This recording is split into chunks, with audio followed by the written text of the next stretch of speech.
I'll just briefly go through a little bit about John first for those who are new.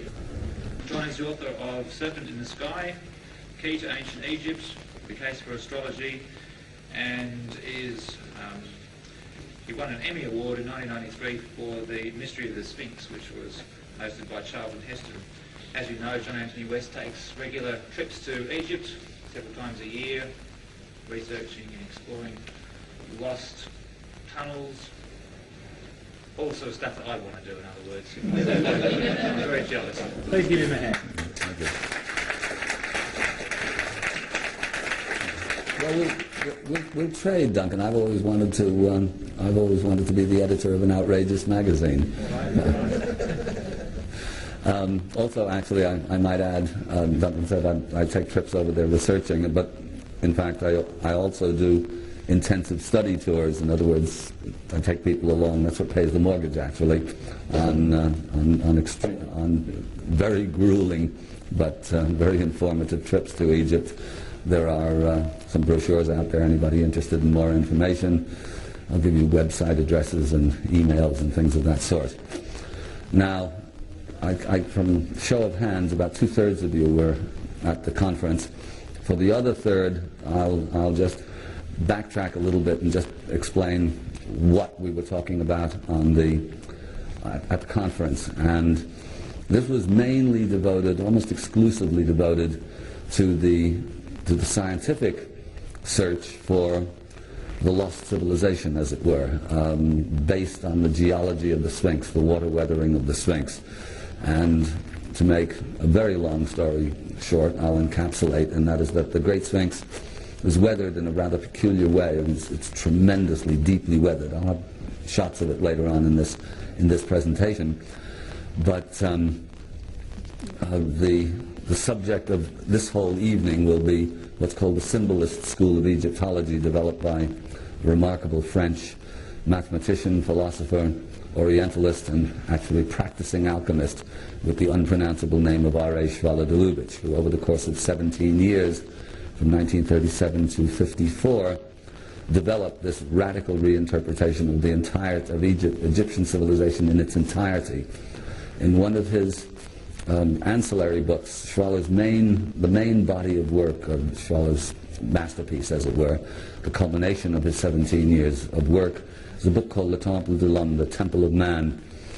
And my book, Serpent in the Sky, is an in-depth introduction to this book. When I wrote Serpent, Schwaller hadn't been translated out of the French, and in the French or any other language, it is fairly impenetrable stuff. It is not bedtime reading. You don't read Schwaller, you take a year off from whatever you're doing and plow through paragraph by paragraph and page by page.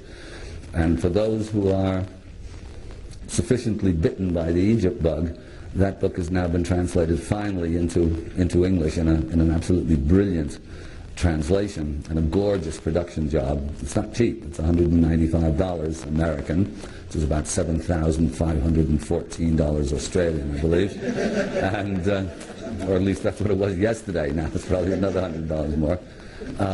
You can get it actually at 30 off through Amazon or Barnes & Noble. I'm assuming that you have Amazon here. So anybody sufficiently interested want to look into that, because that's the nuts and bolts of the entire symbolist theory. Anyway, Schwaller, in one of his ancillary books, came up with the observation that the Great Sphinx had been weathered by water and not by wind and sand. And when I read that, I realized that this could be, and Schwaller didn't himself recognize the importance of that observation. He died about a year later anyway and was not in a position to follow up on it. But I realized reading that whereas the rest of the argument that Schwaller had constructed, a textual argument based upon the writers of classical Greek and Latin antiquity, who all believed, along with the Greeks themselves and along with the Egyptians, that their civilization extended many, many thousands of years further back into the past than dynastic Egypt, which begins somewhere around 3200 BC. I realized that geological key, the water weathering of the Sphinx, held the scientific key to the validation of that notion, which, as I say, the Egyptians themselves believed and even had There are two texts, one a chronological tablet, another a chronological papyrus, in which the Egyptians talk about long reigns when first they're ruled by the gods themselves, and then the Necheru, and then by a series of kind of demiurge or semi-divine kings called companions or followers of Horus. But none of that can you, I mean, a textual argument simply isn't going to hold up in the court of science, but the water weathering, if it could be substantiated, would. So this began, on my part, a long 15-year quest to validate that geological inquiry, culminating, or picking up steam, I should say. I developed this theory fairly exhaustively in the culminating chapter of Serpent in the Sky, but there it sat with nobody paying any attention to it other than occasional insults. And I'm, of course, not a geologist, so I couldn't really defend myself other than to say that it can't be wind and sand. And finally, in 1989, I found my colleague and friend Robert Schoch, geology professor, stratigrapher, paleontologist, exactly the kinds of credentials that you needed to really look into this.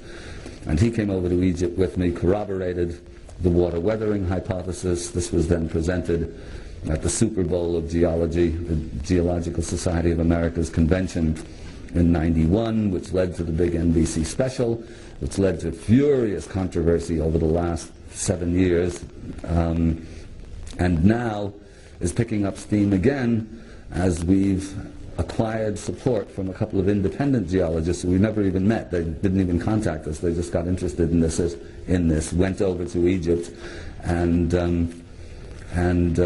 came back and reported on their findings, both of them agreeing that it was indeed weathered by water, and specifically by rainwater, and since there hasn't been any rain on the Giza Plateau to speak of, certainly since 4000 BC, and between 10,000 BC or so and 4,000 BC, not much, a couple of rainier periods. Even those of us who are agreed that the Sphinx is older and that it's rain-weathered disagree amongst ourselves or between ourselves as to the actual dating. One of the new geologists who've shown themselves, come out in support of it, one of them is desperately trying to preserve a dynastic date and thinks that it's done in the second dynasty, that is to say just a few hundred years older than it is now. This actually won't account for that kind of dramatic weathering. Schoch takes the most conservative position allowed by the data, which is fair enough. He's a geologist, but and a scientist. He's got tenure after his name, so I mean he's got letters after his name, so he has to be cautious. But even he privately agrees that it could well be a lot older. Graham Hancock and Robert Beauval, on the basis of a supposed Leo correlation between the Sphinx and the constellation of Leo, that is to say, in the age of Leo, the precessional age of Leo. The last age of Leo was around 10,500 BC. They take a 10,500 date.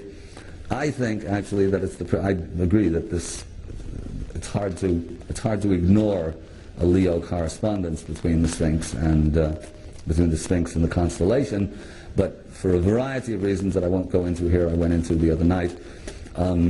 I don't think that 10,500 date works, mainly because the Earth is in upheaval at that time following the breakup of the Ice Age under cataclysmic conditions.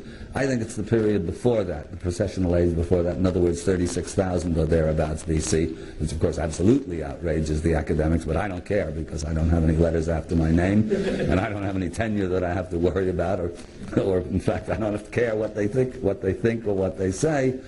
On the basis of the Egyptian texts themselves, their dating actually puts them back at that fantastically old date, around 36,000 BC. So that's my bet is on for that much older date. In any event, this is just preamble. The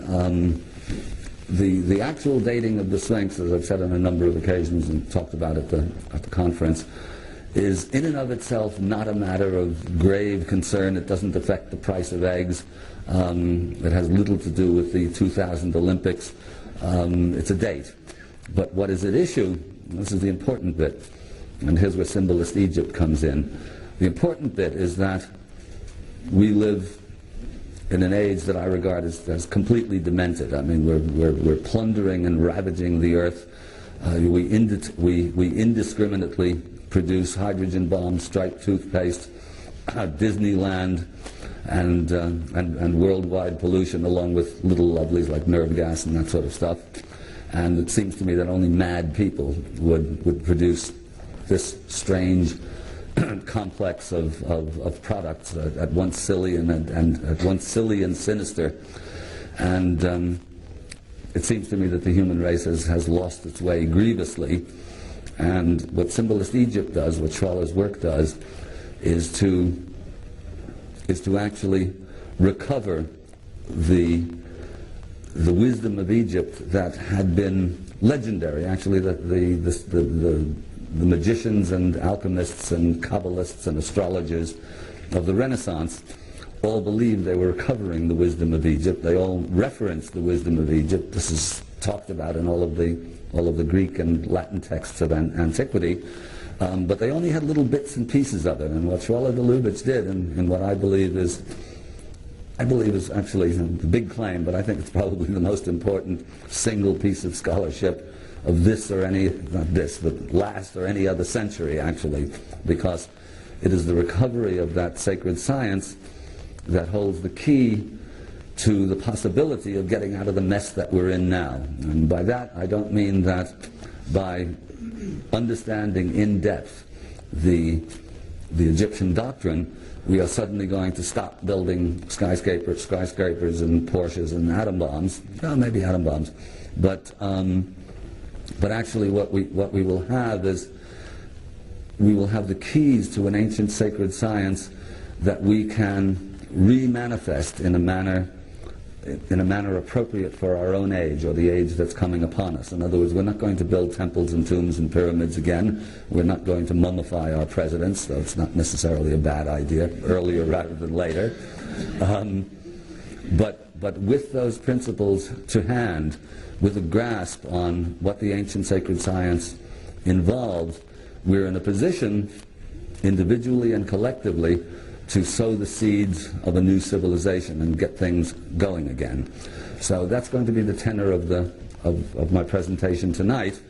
And in a nutshell, what that amounts to is that it's based upon a single issue, actually. I mean, Egypt was a one-issue civilization, and in fact, when you look beneath the surface, which is not so easy to do, of all of the major religions and of all of the tribal and traditional societies that we, in our arrogance, call primitive, and which are not primitive at all, but simply non-intellectualized, not philosophical, as it were, but profoundly wise and deeply understanding. All of them are based upon a single issue or a single understanding. The opposition would say belief. I don't think it's belief. I think it's understanding, knowledge, wisdom.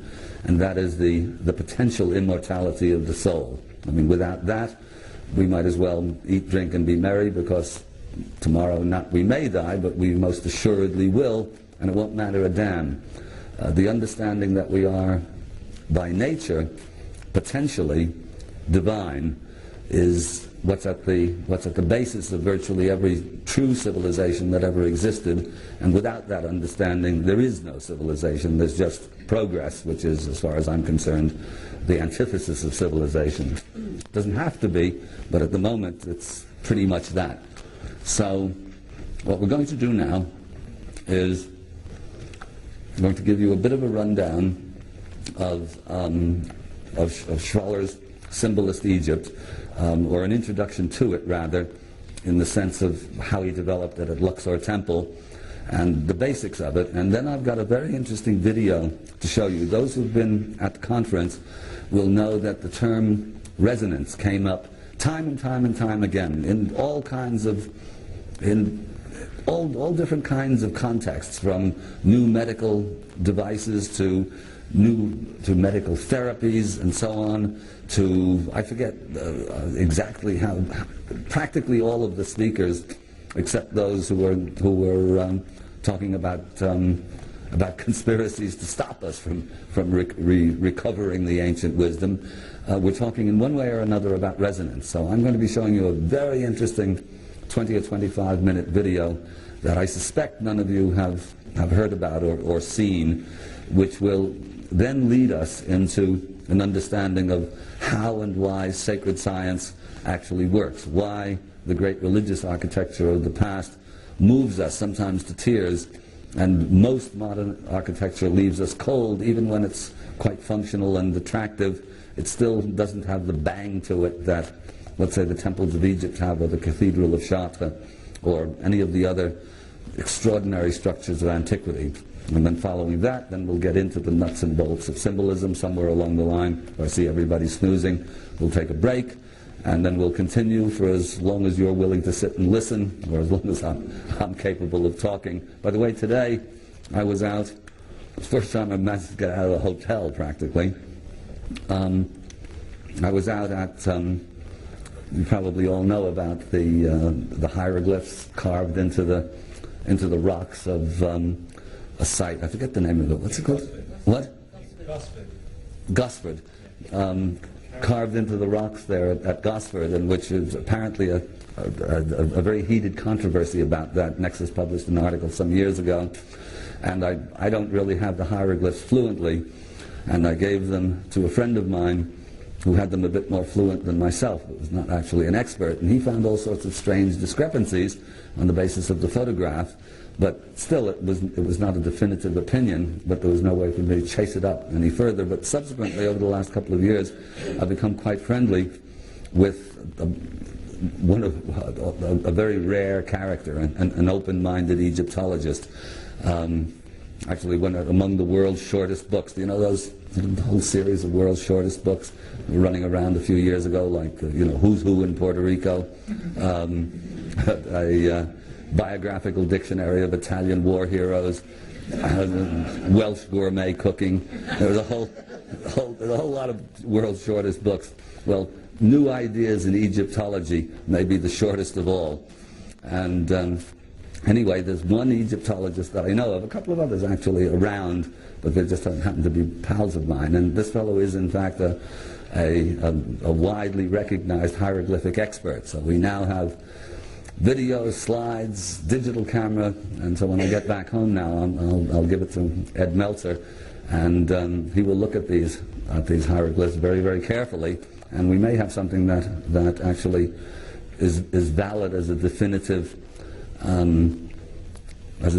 opinion on this matter. Needless to say, if it's a positive opinion, this is a big deal, actually. I mean, it really is. To be able to demonstrate in effectively incontrovertible fashion that the ancient Egyptians, and if this reading is correct, because the cartouche is there, crudely drawn, but boy, it looks Egyptian to me. I must say, I've seen a lot of hieroglyphs, and I've seen a lot of faked hieroglyphs, and this looks pretty good, but there are these strange discrepancies with it. But to be able to prove that the Old Kingdom Egyptians actually visited Australia is going to shake up a lot of people. So we'll see. Stay tuned on that. I mean, if I get an article from Ed, or even a letter from Meltzer, I'm sure we'll get it into a subsequent issue of Nexus magazine. So you want to stay tuned to that. In any event, we'll once we get into once we get through the video, you'll see why sacred art works the way it does, and why it is so very important to the quest for immortality. I mean, without that, without that, there's really not much point to this existence. And we like to think that there is some point to our existence, even though a rationalist may say, well, what's the difference? We're all just animals, and it's all biological drives and all the rest of it. Very few that can actually live in that state of meaninglessness, actually. Deep down, they all have some sense that really they were not just dogs or snails or octopuses or something. Octopuses are actually pretty bright.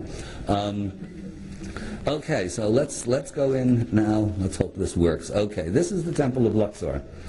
And Schwaller, backtrack again and digress, but we've got all evening, so I don't care if we take time. Schwaller himself was born in 1891 into a scientific family. His father was a pharmacist or chemist, And he was he was brought up with science, but at a very early age attracted to mystical doctrines, esoteric philosophy, mathematics in particular. His first published little pamphlet was on, at the age of 16, was on Pythagorean mathematics.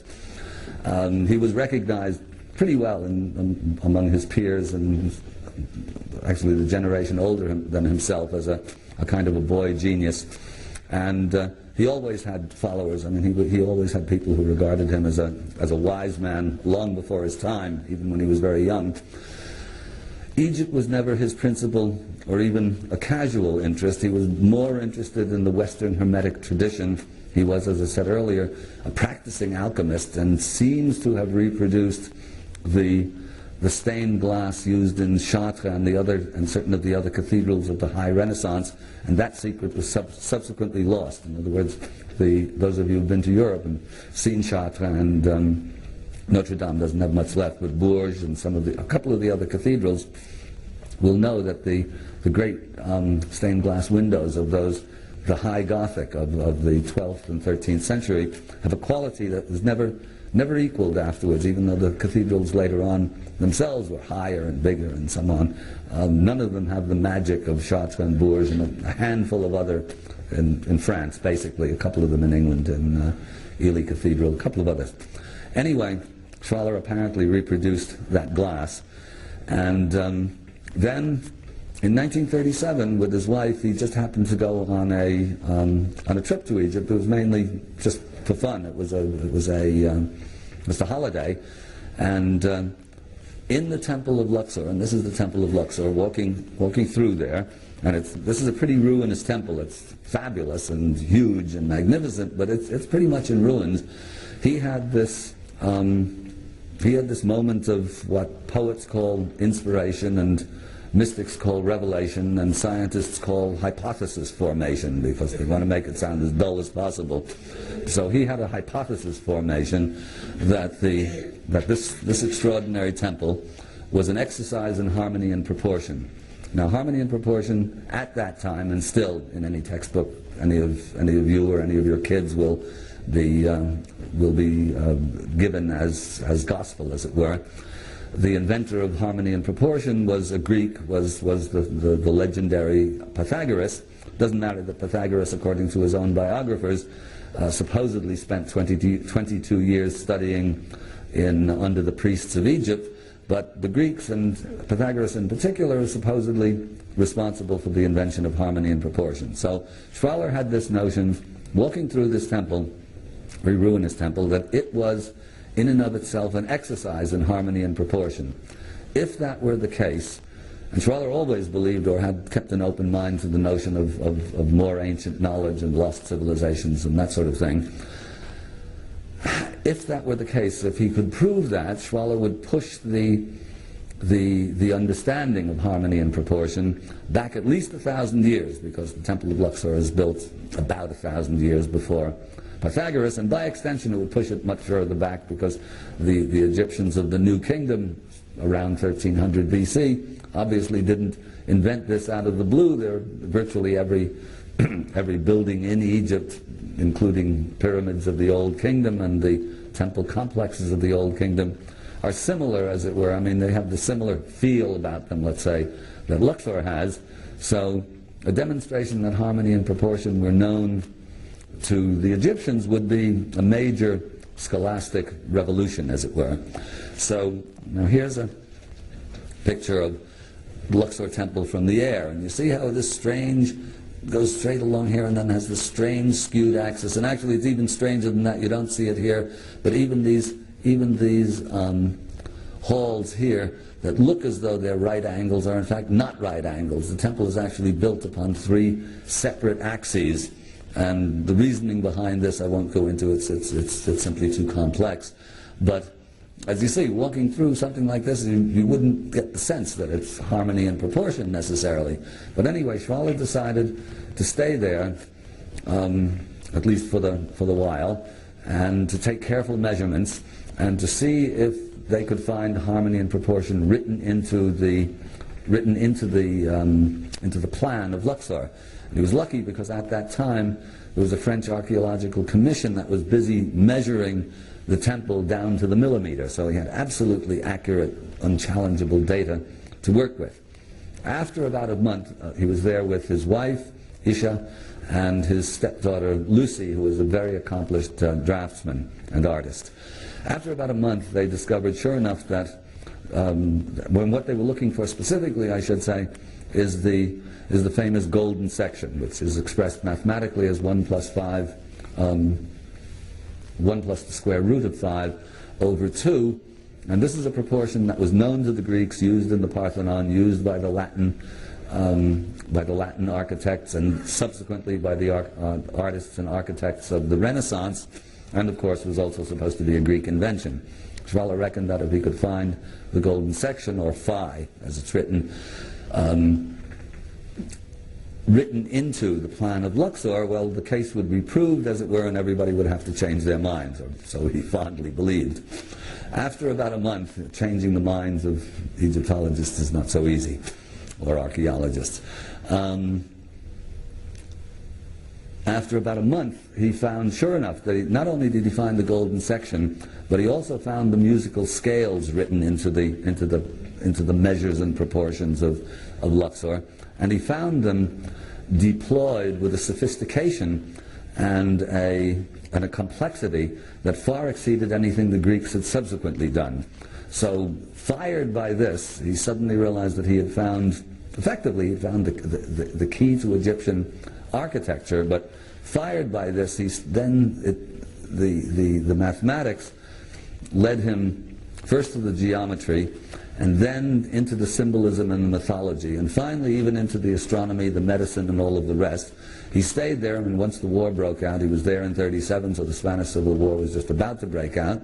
Egypt did not seem a bad place to be, but in Europe, that's for sure. I mean, you could see that Holocaust coming on.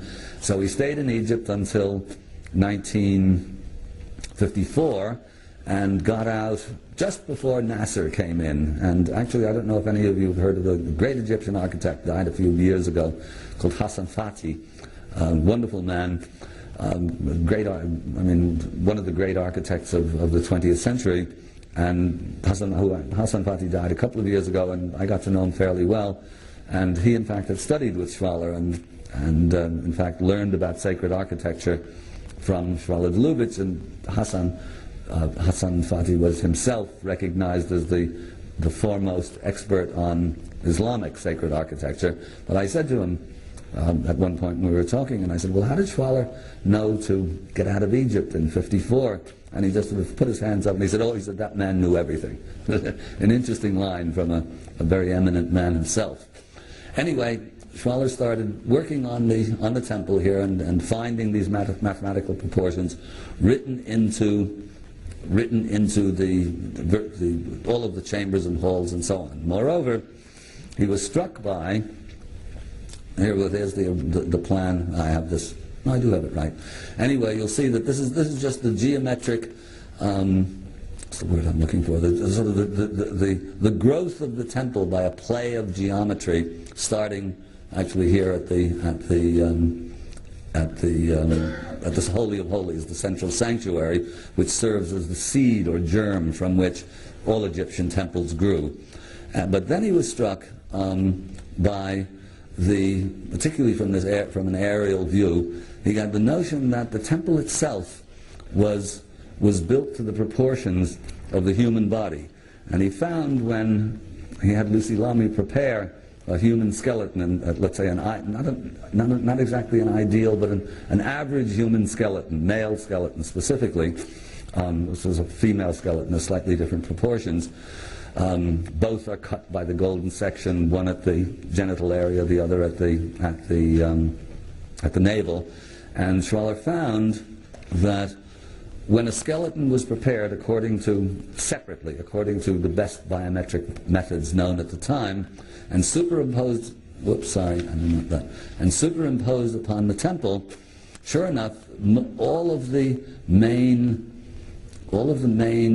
temples, halls, colonnades, and so on of the temple cut the human body at a major articulation, there at the knees, there at the pelvis, there at the thorax, and so on, up into the head, and for some reason this gets the Egyptologists angrier than anything else. I don't know exactly why, but it was because of this that he called it the Temple of Man. It's not that the temple actually is meant to astronomy. It was this that led Schwaller, I mean, this what drove him on to develop the whole symbolist theory. It's not that the temple actually is meant to look like a man, as it were. It's proportions of a man, but of the divine man, as it were, of the realized man, the man who has transformed himself from material to spirit, who is symbolized in Egypt by the Pharaoh himself, who is not an egotistic tyrant bent on hoodwinking the people, but rather as the Pope is supposed to be, the incarnation, as it were, of God on earth. And Luxor, as Schwaller developed this, and he developed it with innumerable pieces of evidence to show that the symbolism, for example, in this hall, representing the lower leg, the symbolism of that hall is all of action, of people setting off, left, right, left, right. There's a hall of marching colossal figures of the king there. And in this section here, it's again all action and motion of the bringing of sustenance to Egypt. The whole thing is tremendously complex, actually. And in other halls, for example, there's a hall over here, and the superimposition of the skeleton has to be seen two ways. Here you see a frontal view. In other words, the skeleton is laying on its back, superimposed upon the temple. But you have to turn it over on its side, and the profile view also gives you a different connection with, let's say, the bodily centers, as it were. So there's one hall over here. Which one is it now? It's this one, I guess. Over here, where corresponding to the vocal cords, and there's a very ruinous slide. I don't have it with me, but there's a very ruinous tableau there that shows right where the vocal cords are, that shows all of the names of the king written out in great detail. But then there's a very interesting scene where the Queen Mother is sitting on a stool with her hands interlaced with the god Ammon, and they're being supported by two other goddesses beneath, and the Queen Mother is being told by Ammon that he is going to visit her in the night and make love to her, and the result would be a divine child. In other words, this is the Annunciation written into a temple, quite formally into an Egyptian temple wall around 1350 BC. Anyway, much of the Temple of Man, of the Big Book, is concerned with going through the temple hall by hall and colonnade by colonnade, showing how the symbolism corresponds to the vital functions of that part of the body, which in turn correspond to Egyptian cosmology, to sort of the grand scheme of the universe. And so that the Temple of Man, actually, the Temple of Luxor, contains, it is in its own way a model of the universe and a kind of a library of the functions of humanity within the grand cosmic scheme. And this is one of the marvels of Egypt. When you go there, the whole of the New Kingdom that goes from about 1500 to about 1000 BC is a kind of tremendous exercise in sympathetic magic in which the Egyptians are creating a complex of temples, each of them linked to the other, and each playing a different role within the cosmic scheme. And processions would go from one temple to another at specific times of the year. So what the Egyptians were actually doing were living the birth and genesis of the entire cosmos, and reliving the role of humanity in its I mean, what we're here for, supposedly, according to esoteric tradition. Our role in the cosmic scheme is actually to reverse the descent of spirit into matter. I mean, the Egyptians, like all civilizations that ever existed, including the traditional tribes, all have the idea that first there was spirit or consciousness, and then consciousness, for reasons that will forever remain unfathomable, according to Schwaller, a very interesting observation, the reason why the divine or God or the absolute or whatever you want to call it, the reason why God decided to create the universe is the only thing we can't know. It's by definition outside our comprehension. And when you look at the various cosmologies and the various mythologies, the reason why God or the gods, or however it's expressed, decided to create the universe is always expressed in some sort of poetic metaphor.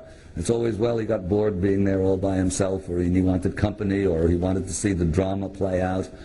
All kinds of different fanciful and poetic images are used for the reason why we're all here, but all agree on one thing, more or less, and that is that our role specifically as human beings is to reverse the flow of spirit into matter, and in other words become spirit ourselves, and in other words return back to the gods what they gave us in the first place in terms of creation. So this whole sequence of temples, or complex of temples in Luxor, is an exercise, a living exercise in the performance of that obligation or responsibility or privilege, depending upon how you look at it. So, let's see where we're going now. Okay, now we're going, and most of this, all of this, I mean, Egypt expressed itself in architecture, mainly in architecture and in art. And this is not, I mean, we tend to speak of high civilizations from our point of view of technological progress in one way, shape, or form. In other words, art and architecture is a high civilization, but this actually is kind of our prejudice. Doesn't have to be. In other words, a civilization could express itself solely in song and dance and leave not a trace upon the earth and be no less sophisticated for that. I mean, I think probably enough of you are, I mean, you'll know more about your own Australian Aborigines than I do, but they seem to have been a civilization that for tens of thousands or maybe even hundreds of thousands of years exactly expressed themselves in song and dance and a few, little rock drawings and so on, but not much to look at, but nevertheless doesn't mean that they're not as civilized as anybody else. In any event, the Egyptians expressed themselves in architecture, and we now get up to why and how sacred architecture works. This is where I'll be showing you a video. I think you wanted a little bit of a warning there, Duncan? Okay, have you set it up? Back in the 1900s, a physicist and musicologist called Ernst Chladni, a Swiss, developed what are called Chladni figures. Anybody who knows physics and acoustics will know about this. And Chladni noticed the effects of vibration. He was very interested in vibration as a musician and musicologist. Obviously music comes to us, we interpret music through vibration. And what Chladni did was that he fixed a metal plate to a violin and spread sand on the plate and then bowed the violin, and at certain frequencies the sand, which is just chaos on the plate, would form itself into beautiful geometric patterns, and then when that particular note was passed, it would dissolve again into chaos and then reform into a different but related pattern when a harmonic of that note was struck. Hold on a sec, can we just stop it a second, okay? These are called Chladni figures, and it was noted as a curiosity for 100 years or so. They were well known, these figures, but nobody made much of them. Then in the 50s, another Swiss called Hans Jenny, who was an anthroposophist, a follower of Rudolf Steiner, got very interested in these Chladni figures. Jenny was a scientist himself and also an artist. And what he decided to do was to elaborate upon Chladni's earlier experiments. So what he did was he put together relatively simple, relatively simple technological devices that would allow him to control exactly the rates of vibration of sound. I mean, obviously Jenny was using sound. Control the sound, and also built little devices that would allow him to vibrate different kinds of materials, not just sand, but different kinds of powder, liquids, iron filings, and so on. And as he doing that, this is what you're about to see, and he called this science cymatics, the science of wave forms. Now, the video that you're about to see is pretty impressive, but the Yeni's commentary, because he was a scientist and he was aware of the dangerous ground that he was treading on, so he put together, excuse me, about as dry a commentary as you could put, or let's say as neutral a commentary as you could put to this, because he didn't want to offend his scientific colleagues. And he calls it bringing matter to life through sound. But really what he's doing is something far more significant than that, and I'll just tell you what it is now, but afterwards we'll talk about it in more detail. As you all know, the beginning of the Gospel of John is in the beginning was the Word. In French they used to say in the beginning was the verb, le verbe, which actually is, because the verb means action actually. The word could be any old word, but anyhow, whatever the word is, it's a vibratory phenomenon. In Egypt, and in fact in many other cultures, in Egypt one of the cosmologies talks about Ptah, who's the architect of heaven and earth, creating the world from words spoken to him by Thoth, or Jehuti, who represents the embodiment of divine wisdom. So the notion that creation is associated with vibration, or sound, or the word, the informed word, as it were, is something current. I believe the Aborigines say that the world is sung into existence by the spirits, and I'm not that up on Aboriginal thought, but I think that's part of their tradition. Anyway, this is current over all of the world. So what you're going to see here with cymatics actually is a visual demonstration of the relationship between frequency and form. And as I said, it's about 25 minutes, and I'll let it run the whole time. I mean, I could fast forward now and again, but it's worth watching, and you'll see as you watch simple vibration. The matter represents whatever it is, powder, liquid, whatever, represents, let's say, the ground state of matter. It represents chaos, and you'll see form arising out of chaos through the agency of sound, and you'll use your own imagination to sort of relate the forms that you see to what you know. So shall we proceed with that? You have to put the slide projector on standby. Hold on. It's the button on the bottom. That's it. Sit here and yes. Okay. Turn it off, yes, and I can get back to using the slides. Sorry, folks, but the technology's after us today, and it's a brand new video too, and I just showed it last week, so this is peculiar. But maybe it is the tracking. I don't know if tracking has to do with the tape itself or with the video, but there we go. Anyway, what you would have seen, and with a bit of luck will still see, was a variety of substances, liquids, powders, in one case iron filings, vibrated at various frequencies, and starting off as nothing, as chaos, forming all kinds of extremely beautiful shapes. The shot that you saw before, let's see if we get this back on now. Okay, this is one of the figures that comes out of Yeni's work, actually. I'm not sure exactly which one this is. It might actually be sand. But various powders, like lycopodium powders, all different kinds of things, are vibrated, sometimes on a membrane. In one case, he plays Mozart over a sheet of water. I'm not sure if it's water or gelatin, and then visualize. Of course, it sets the water vibrating, and then Yeni photographs it. And it's very interesting because the pattern that is formed by the water or by the surface of the liquid looks like Mozart. In terms of, you think of Mozart, that's what it looks like.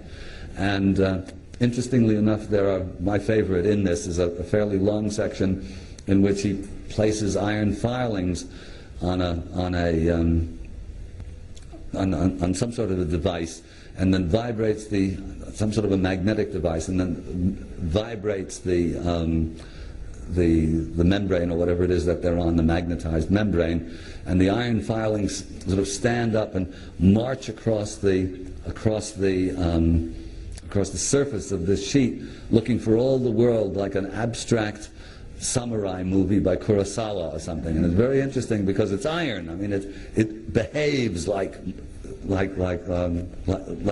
war, as it were. It behaves martially. And you'll see, we get this thing working again, you'll see galaxies forming and organic forms, turtles and backbones and animals forming simply out of vibration, out of frequency affecting or frequency creating form out of chaos. And actually one of my objectives, actually, one of the projects coming up in the next few years, I mentioned, I was talking at the conference the other day, we're putting together this Ancient Wisdom Fund, not absolutely at the top of the list, but somewhere along the list on projects that I want to see to try to get off the ground, is to recreate the instruments that Hans Jenny used, and to do a much more high-tech version of this film that I hope you will see, and not pussyfoot around about the significance of it, because the significance is actually deeply profound. And what it relates to, of course, is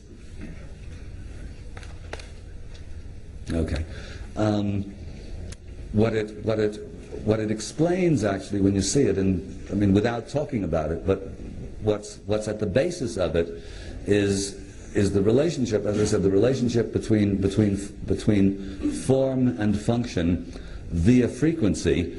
But it also explains how and why sacred art works, or in fact how any kind of art works. And we tend not to think about this. I mean, we know, obviously, music is the easiest and most common example. We know that music is nothing but frequency, or frequency, volume, tone, color, etc. But it's vibration. And a certain sequence of vibrations is played, and if it's the right sequence of vibrations, we're moved to tears, we experience contact with divinity. If it's another kind of frequency, we're Deutschland über alles, we're all ready to go out there and go to war. Another kind of frequency, if it's the right kind of rock music, or the wrong kind, depending upon your point of view. Everybody gets all bent out of shape and excited. But music obviously affects us emotionally. But what's happening, why is it affecting us emotionally? Because we're constructed in such a way that certain resonances correspond to our various emotional faculties, and the music, the sequence of vibration, the volume, etc., everything that goes into the harmonics, everything that goes into making up music, produces this profound emotional effect. But we tend not to think of architecture in the same way. But it was Goethe, actually, who once remarked that, who was really into this sort of thing. Goethe remarked that architecture was actually frozen music. And normally this is taken as a lovely poetic metaphor, but it isn't really a metaphor at all. It's quite literally true, because architecture is as much in motion, as it were, as is music. It's just that the motion is visual rather than auditory, and we tend not to think. I mean, obviously we know that light comes through our eyes in sound waves, so we know that that's a vibratory phenomenon. We just tend not to think of architecture as vibratory, as it were, or frequency, because it sort of sits there not doing anything. But of course this is exactly why architecture works. Sacred architecture works because of its various visual harmonics, its visual proportions, its visual volume even. This is why a big building, the same proportions in a small building, or the same harmonies, will not produce the same kind of effect as a bigger building. I mean, some buildings are meant to be big, and others, in fact, are meant to be small. The effect that they produce is contingent upon their relationship to our size, as it were. So with architecture, and we tend not to think of it this way, but suddenly you realize, and you know when you go into, here in Australia, like in America, there's not much sacred architecture. This knowledge filtered down through the ages, but it was pretty much lost by the end of the Renaissance, or anyway, if not lost, not utilized by most of the architects of particularly the 18th and 19th centuries. In fact, turn of the century, in the middle of this century, there were many architects who were actually hostile to the whole notion of harmonic architecture. I mean, there's a lot of that kind of stuff, particularly in England, where they seem to go out of their way to consciously devise buildings as ugly as possible so that you didn't have to worry about accessing the gods. You could think about mammon all day long and go about your business making things easier for the high priests of the Church of Progress. But in the old days, of course, sacred architecture was the principal architectural expression, and nowhere more so than in Egypt. So once you understand that the frequency, let's say the frequency or the stone music of architecture is what produces its effect, you then begin to understand why, when you experience this, when you walk, particularly in Egypt, where the architecture is so diverse, and you go into, let's say, the Temple of Luxor, you get one effect. You go into the Temple of Dendera, you get a very different effect. I mean, obviously it looks very different, but the effect is, generally speaking, profound and very different, temple to temple. Well, the reason for that is that the so-called Egyptian gods should not be thought of as gods at all, because as soon as you talk about of gods, it sounds like superstition to a rationalist, and of course multiple gods sounds like even more superstition. Really, the word necher in ancient Egyptian should be translated as natural principle. And the gods represent, there's no god of wisdom or god of evil or god of this or god of that. What the gods are actually are the embodiments of the various principles or qualities. And we tend not to think of, in fact, we tend not to think in terms of principles. Modern science teaches us not to think in terms of principles, because there are no principles. Everything, as we all know, is an accident. The universe just kind of evolved itself out of a lot of gas, and scientists, I think, who evolved themselves out of a lot of gas. And all of a sudden there were galaxies and nebula, and at a certain point things got complicated enough, and suddenly there was consciousness and intelligence. But all of this is, of course, totally accidental. There are no principles informing this extraordinary process. The ancients saw it, of course, absolutely opposite. Consciousness was the preeminent quality or universal quality before there was creation, and in order for creation to proceed or to flow in orderly fashion, it had to do so according to certain principles. So, for example, in the organic sphere, you might say that the principles are fertilization, gestation, birth, growth, maturity, old age, or senescence, death, renewal, and then at the higher spiritual level, what's rather called the return to the source, what in Christianity is called salvation, what Graham Hancock calls the science of immortality. These are the organic principles, and this is what every living thing follows those principles. So in Egypt, each of those principles was assigned to, I mean, one of the neters or neteru represent each of those principles. And the interplay of those principles produces the living world that we experience. And so each of those principles also are associated with certain numbers or sets of numbers. And those numbers give rise to an intricate play of geometry and harmony and proportion.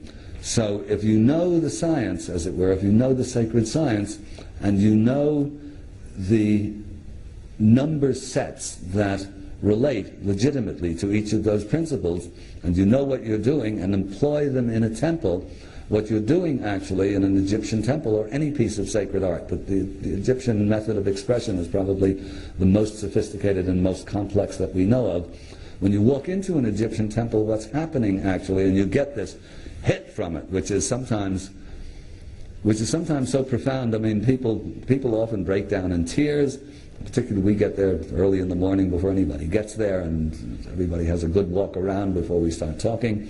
And people have, I mean, it changes people's lives. Actually, one of my favorite lines coming from a book which is, believe it or not, maybe the best travel book ever written on Egypt by Florence Nightingale, of all people, who everyone thinks of as this one-dimensional goody two-shoes carrying her lamp around bandaging up patients. She was in fact an extraordinary woman, wonderful writer, with a keen intelligence, who visited Egypt in 1849, and there was a book published of the letters that she wrote back home, published about 10 years ago. It's called Letters from Egypt.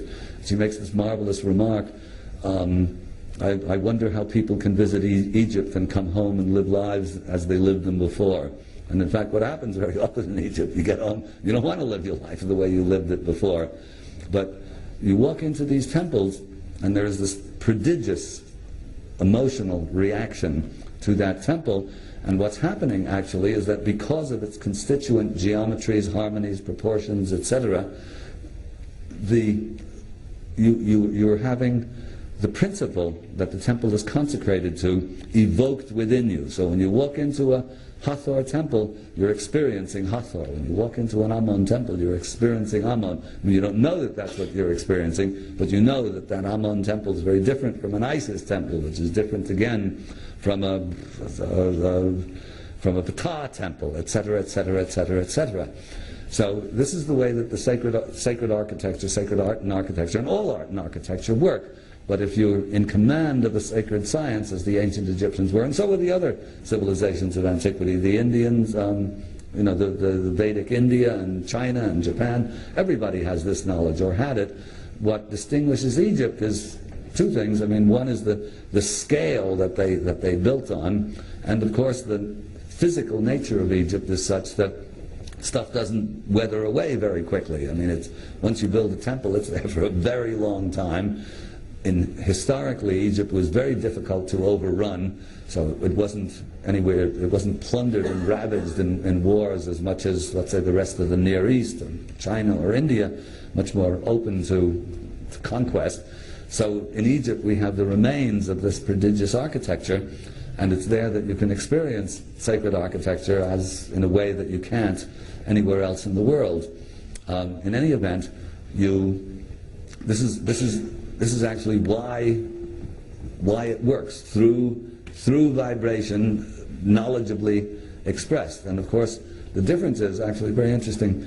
When Beethoven was writing his late quartets, which are probably his best music, he recorded somewhere in a letter to a friend or a journal, he said, music is a higher revelation than philosophy. And so it is, actually, particularly the philosophy that was around in Beethoven's time. But what Beethoven was doing, actually, was accessing the sacred science. And in fact, all of the great artists of the Western world, there is almost no such thing as a great artist who is not at the same time religious. In the deep sense of the word, doesn't necessarily mean he's a card-carrying Catholic or Jew or Protestant, but it means that he understands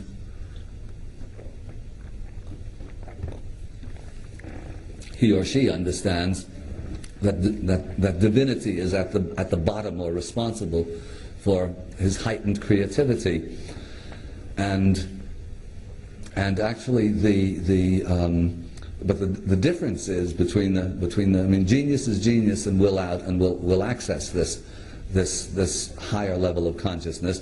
The difference is that in the old days, when there was a sacred science in place and transmitted from generation to generation, the laws could be transmitted. In other words, Beethoven didn't know exactly why he was accessing this, so he couldn't pass his knowledge on, let's say, to a pupil or a child. If he had one, he didn't. But the ancients could pass the sacred science on down. This doesn't mean, that doesn't mean that you can do without genius. If you don't have the genius, all you can do is copy what your forebears did before you. But if you have the science and the genius, you can continue to reproduce sacred art at that level for as long as the science stays intact. And Egypt actually managed to do that, although on a kind of a descending spiral. One of the peculiarities of Egypt, and I'm not exactly sure why it should be so, though I do believe that Egypt is the inheritor of that still earlier wisdom, but it's a curious fact of Egypt that it's at its height, very close to its beginning in the Old Kingdom, and in fact, what we'll be seeing later on, after I finish talking about the symbolism and so on, we will in fact take a tour through Egypt and see Egypt descending from its early height down into the decadence of the Ptolemaic period and finally vanishing effectively into nothingness with the onset of the Roman occupation. But in any event, if the sacred science is understood, the laws can be passed down, and then it's up to individual genius or collective genius, let's say, to realize that.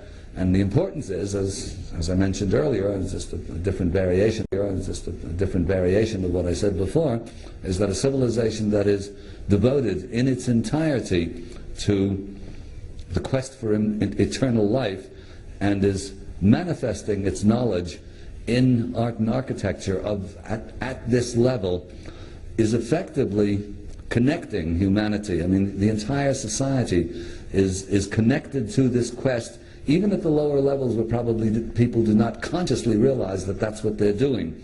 But if you're busy building a temple to the gods, even at the level of whoever's quarrying the blocks and whoever's putting the blocks, whoever's chopping, knocking, smoothing them off, this is a different feeling than building a football stadium or a strip mall or something of the sort. It's an entirely different thing, and it's very interesting when in Egypt, because you get this sense as you go from one fabulous temple to another over the course of a couple of weeks, you get the sense of what a civilized society is actually like. And that's the purpose of this whole exercise of trying to recover the sacred science, is to make it possible again to experience life the way the ancient Egyptians must have. Anyway, what are we doing here for time? Let's see. What do you think we're going to do with happening with that video? What I suggest is that we try and fix the video in the break and determine what the fault is. So talk or show slides up until a break of your choice, and we'll take a 15-minute break, and we'll try and fix the video in that. Well, because this is sort of a long sequence now. Okay, well, let's do that then, because rather than break this in the middle, and if we can get that video fixed, I'd love to show it, because it really is an impressive piece of video.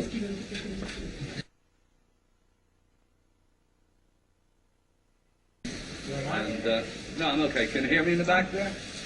I'm used to talking in the middle of the Egyptian wind and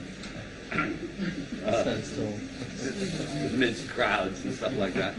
So yes, we've got the video going. We didn't have. There was one bit was set for NTSC, but the other bit wasn't. So that's the problem is now solved. Without going into let's say the spiritual and metaphysical significance of it, it's nevertheless a dramatic demonstration, and you use your imagination. Imagine what it would be like in a much higher tech version, not holding back on what it actually means, and using computer graphics and a lot more imaginative production values, as it were. And imagine what this would be in a much upgraded, the cymatics 2.0, 4.0, and see for yourself. So let's let it roll.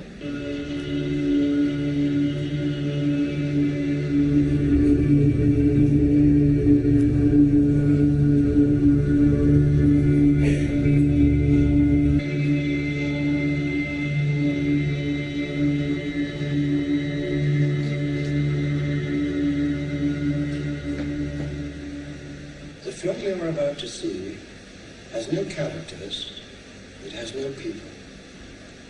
It is a film to describe to you and explain visually the effect of cymatic frequencies on texture, structure, water, oil. If you spare a little of your imagination as you watch this film as it runs, you will see many things that answer many questions. You will see living forms, living amoeba, almost animal-like creatures. You will see continents being formed, the earth itself coming into existence, explosions, eruptions, atomic explosions, and bombs. You can see all this and watch it before your eyes. But everything owes its existence solely and completely to sound. Sound is the factor which holds it together. Sound is the basis of form and shape. In the beginning was the Word, and the Word was God. We are told that this is how the world began and how creation took shape. If we put that into the modern idiom and say that into the great voids of space came a sound and matter took shape. Please watch carefully.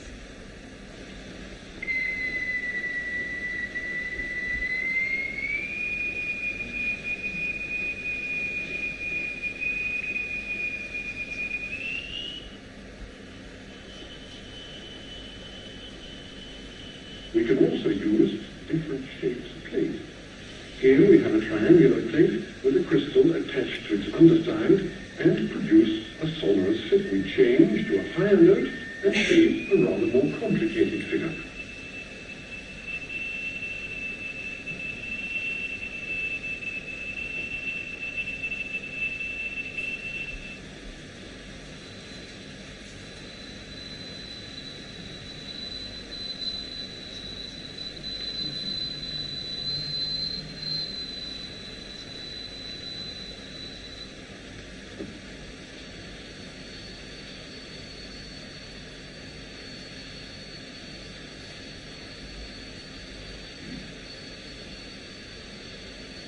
This more elaborate figure, likewise on a steel plate, is also produced by vibration. The exciting crystal is attached to the upper corner of the plate. We use sand and lycopodium. The lycopodium moves to the center of the fields and takes up circular shapes. The sand forms the lines. Each material has its own special way of behaving.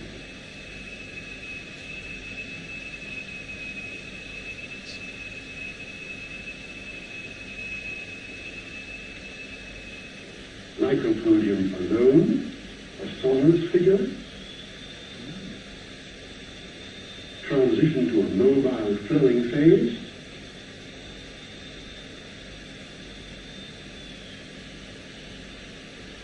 and back again to the figure.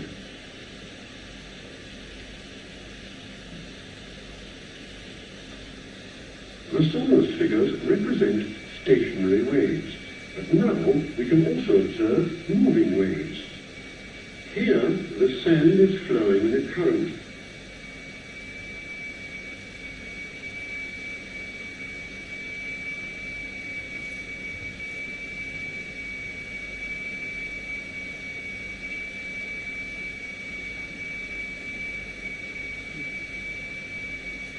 When the wavelengths are short, these currents produce a rotary effect. Areas become defined in which the particles are actually rotating.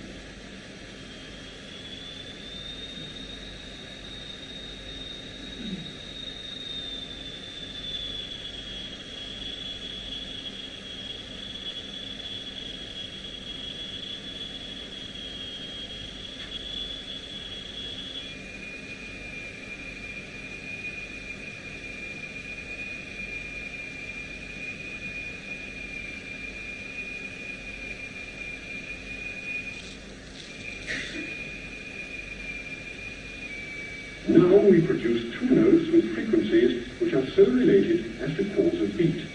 The note seems to throb, and by using the method we have chosen, this phenomenon of beat or interference can be rendered visible. The figure sways to and fro, the figure pulsates.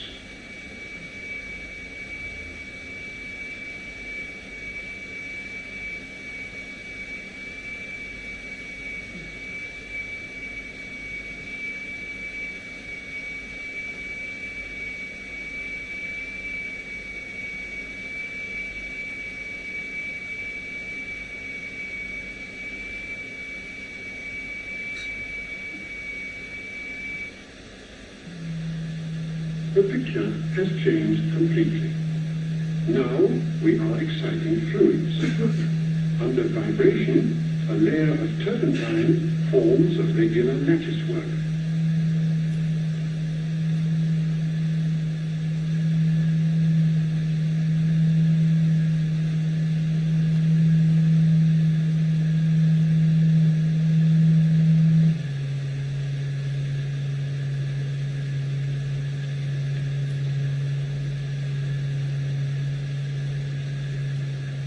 In vibrating glycerin, we see continuous waves which form the queerest figures.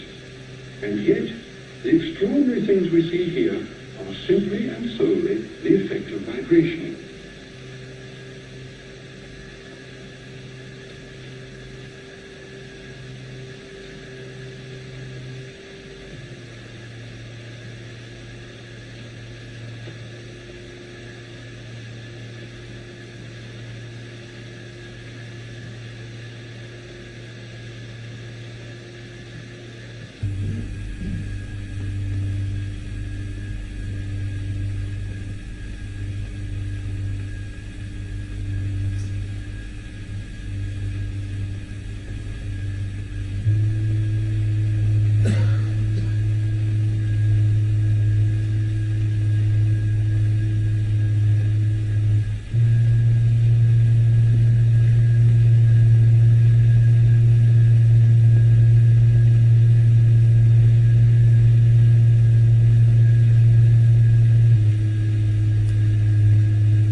Here is a sonorous figure shown in a fluid. There are some wave fields where there was nothing before. Where there was previously sand, now there is nothing to be seen. The dynamic phase has become the static phase. Wave fields which make the vibratory process in the plate indirectly visible.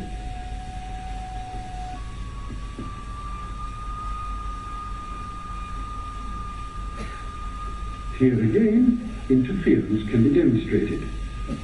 All these wave fields pulsate. Interference becomes visible.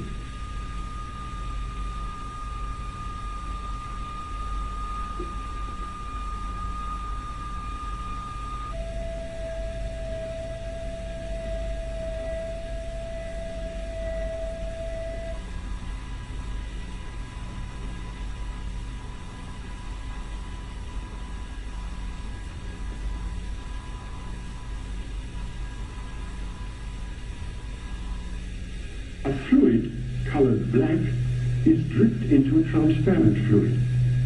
Vibration now gives rise to curious eddy formations. It is always a pair of eddies that is created. One pair after another is generated so that we finish off with a whole series of such pairs of eddies in a symmetrical arrangement.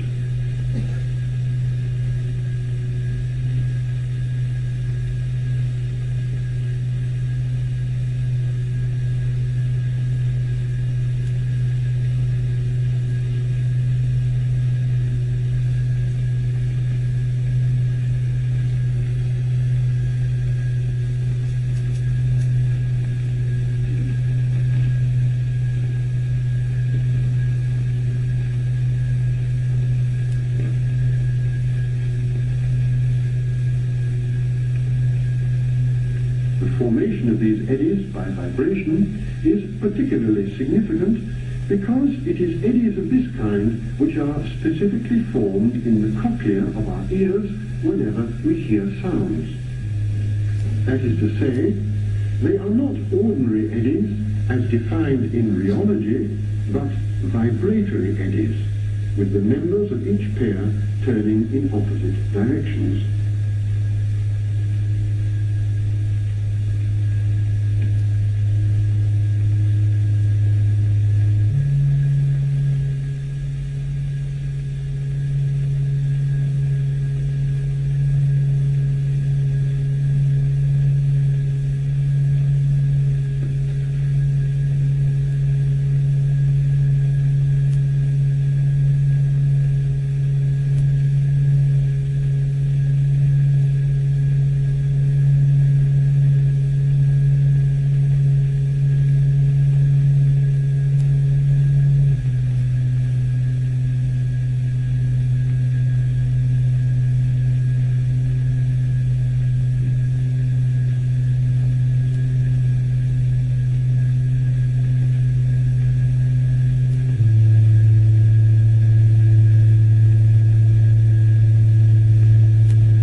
substance is always shaped into a ball by the wave trains of the vibrating membrane.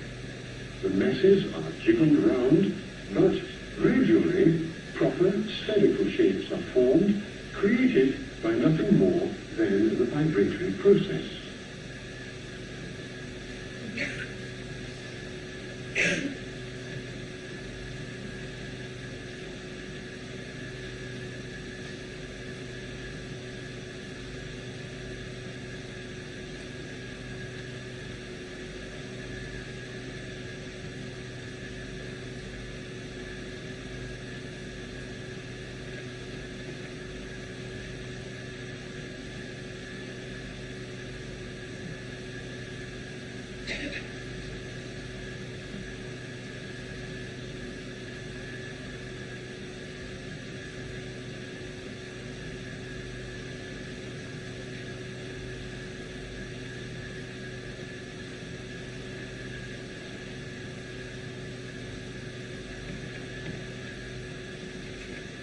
The human voice can also be made visible with a simple apparatus.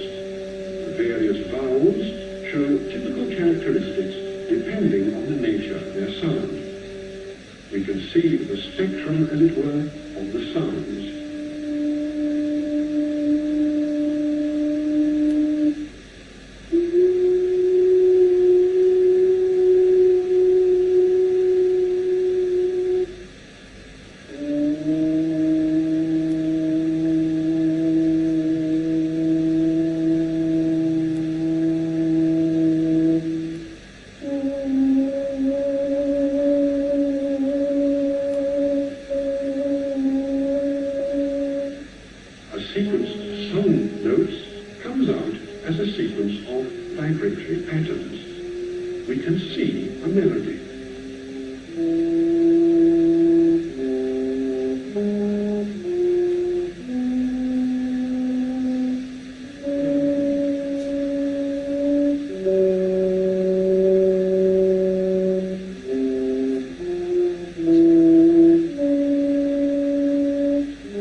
Music can also be made visible.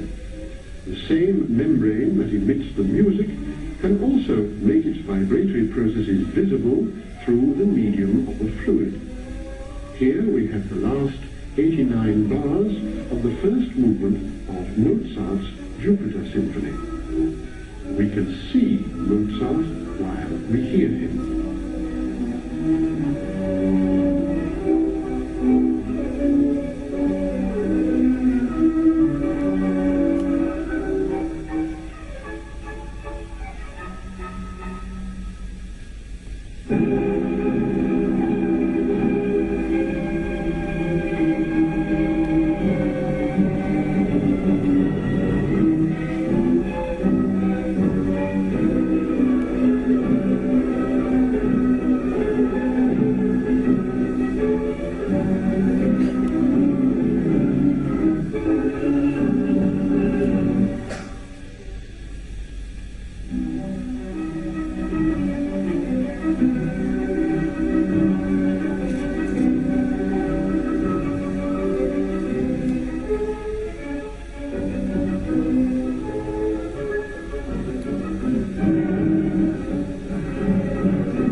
Lycopodium powder, the spores of the club moss, reveals a number of quite remarkable phenomena when made to vibrate.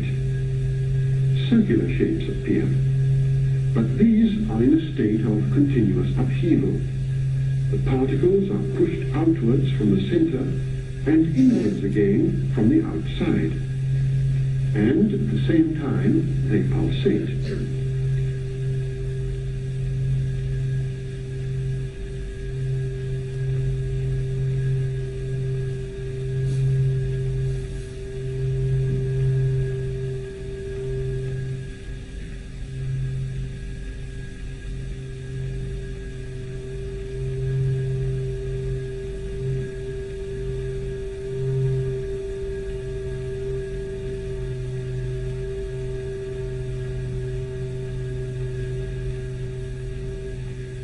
recognize the various patterns of the vibratory fields.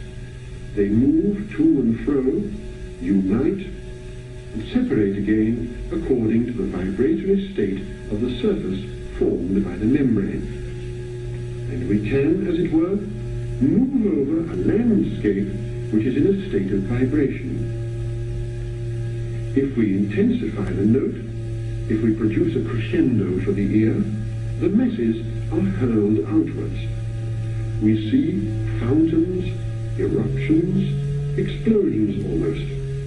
But invariably, the particles return to the center, so that here again, even under these violently dynamic conditions, we find there is circulation.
Here, a quick glance at a phenomenon with no vibration.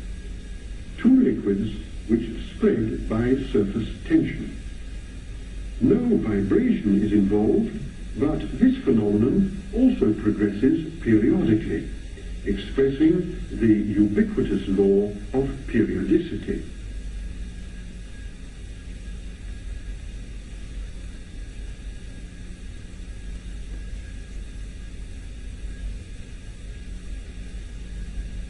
Now we excite the surface on which the liquids are running. An entirely different picture is produced. It is even possible to make out a circular formation. Now there is vibration.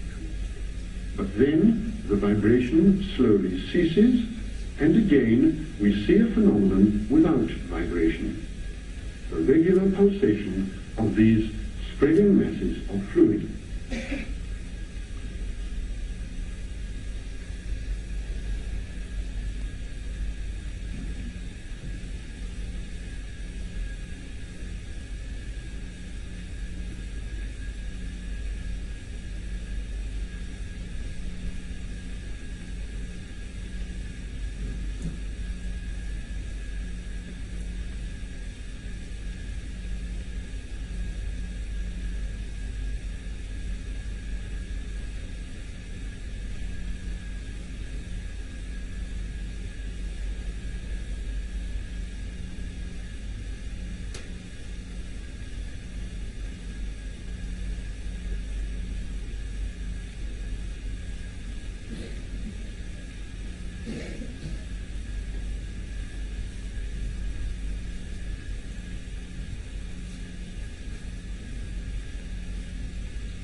The behavior of iron filings, when subjected simultaneously to a magnetic field and emission, shows that adhesion to the surface is substantially reduced. The magnetic lines of the force round the poles show up with exceptional clarity. If we cluster the magnetic lines together, we can see the effect on the patterns formed.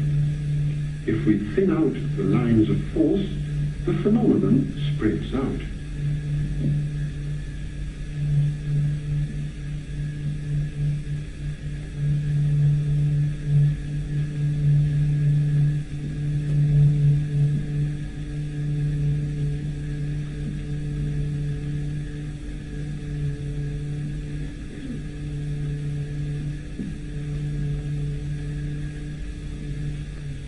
Because of the reduced adhesion, the particles of iron have certain degrees of freedom.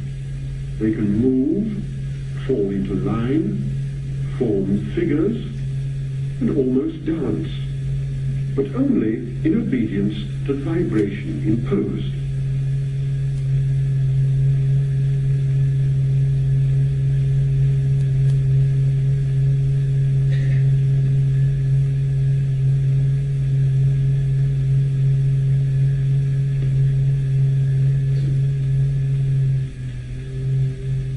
Even these serpent-like formations are produced simply and solely by vibration over areas of the vibrating membrane representing movement processes.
And the various states of aggregation behave in characteristic ways under the effect of vibration, or we can say that their behavior is specific.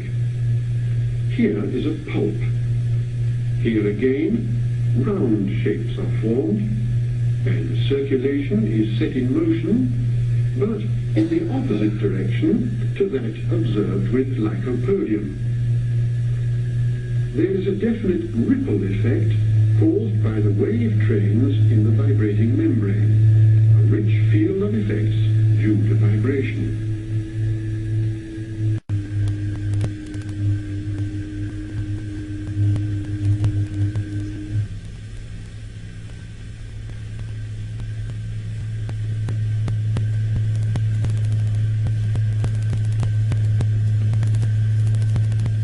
They join together, separate, and pulsate.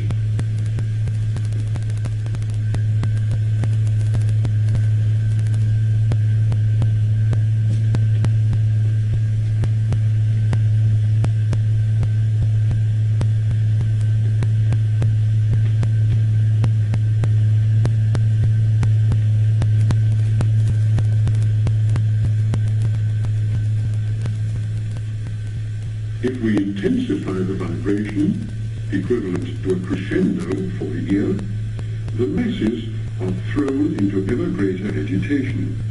They are ejected, spikes are thrust up, there are eruptions, protuberances appear. And all due to the dynamics of vibration. The whole landscape opens before us. The note we hear is strong enough to originate all this turbulence, this impressive display.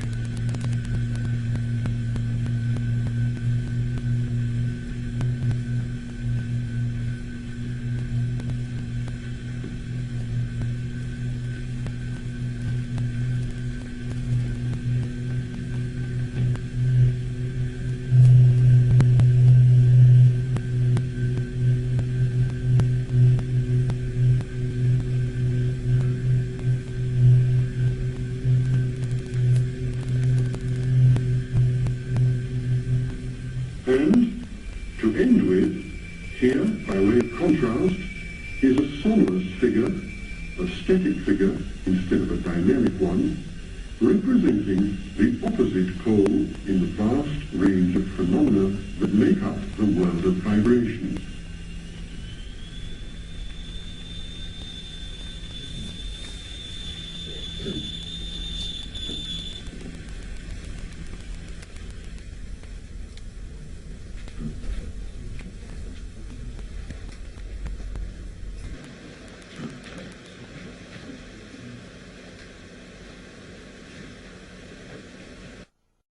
This is, when I first saw this, this was a real eye-opener. And from it you get the sense, I mean, you can see why, in fact, why music affects us the way that it does, because of course when the music vibrates, we vibrate.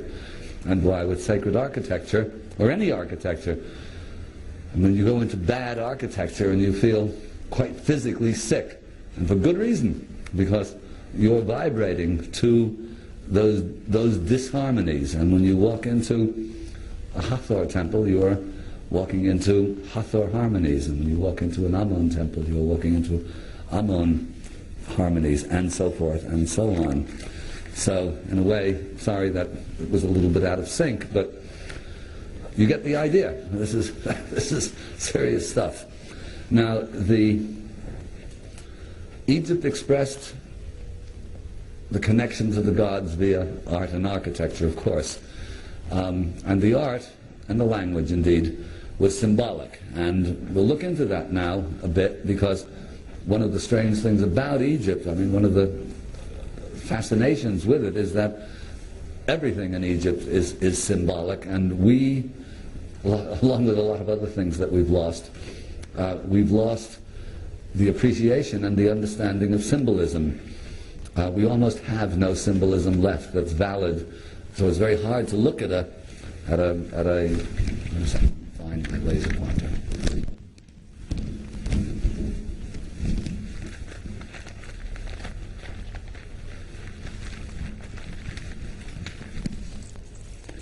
So when we look at a complex figure like this, actually, I mean, it's quite beautiful because it is in fact harmonically designed, but what the devil does it mean? The winged scarab on a boat over a large serpent with a figure of a god here, Osiris, and the deceased here making a gesture of prayer to Osiris. What's going on? We know it's beautiful, very well drawn and so on, but what does it mean, and what's the purpose of the symbolism?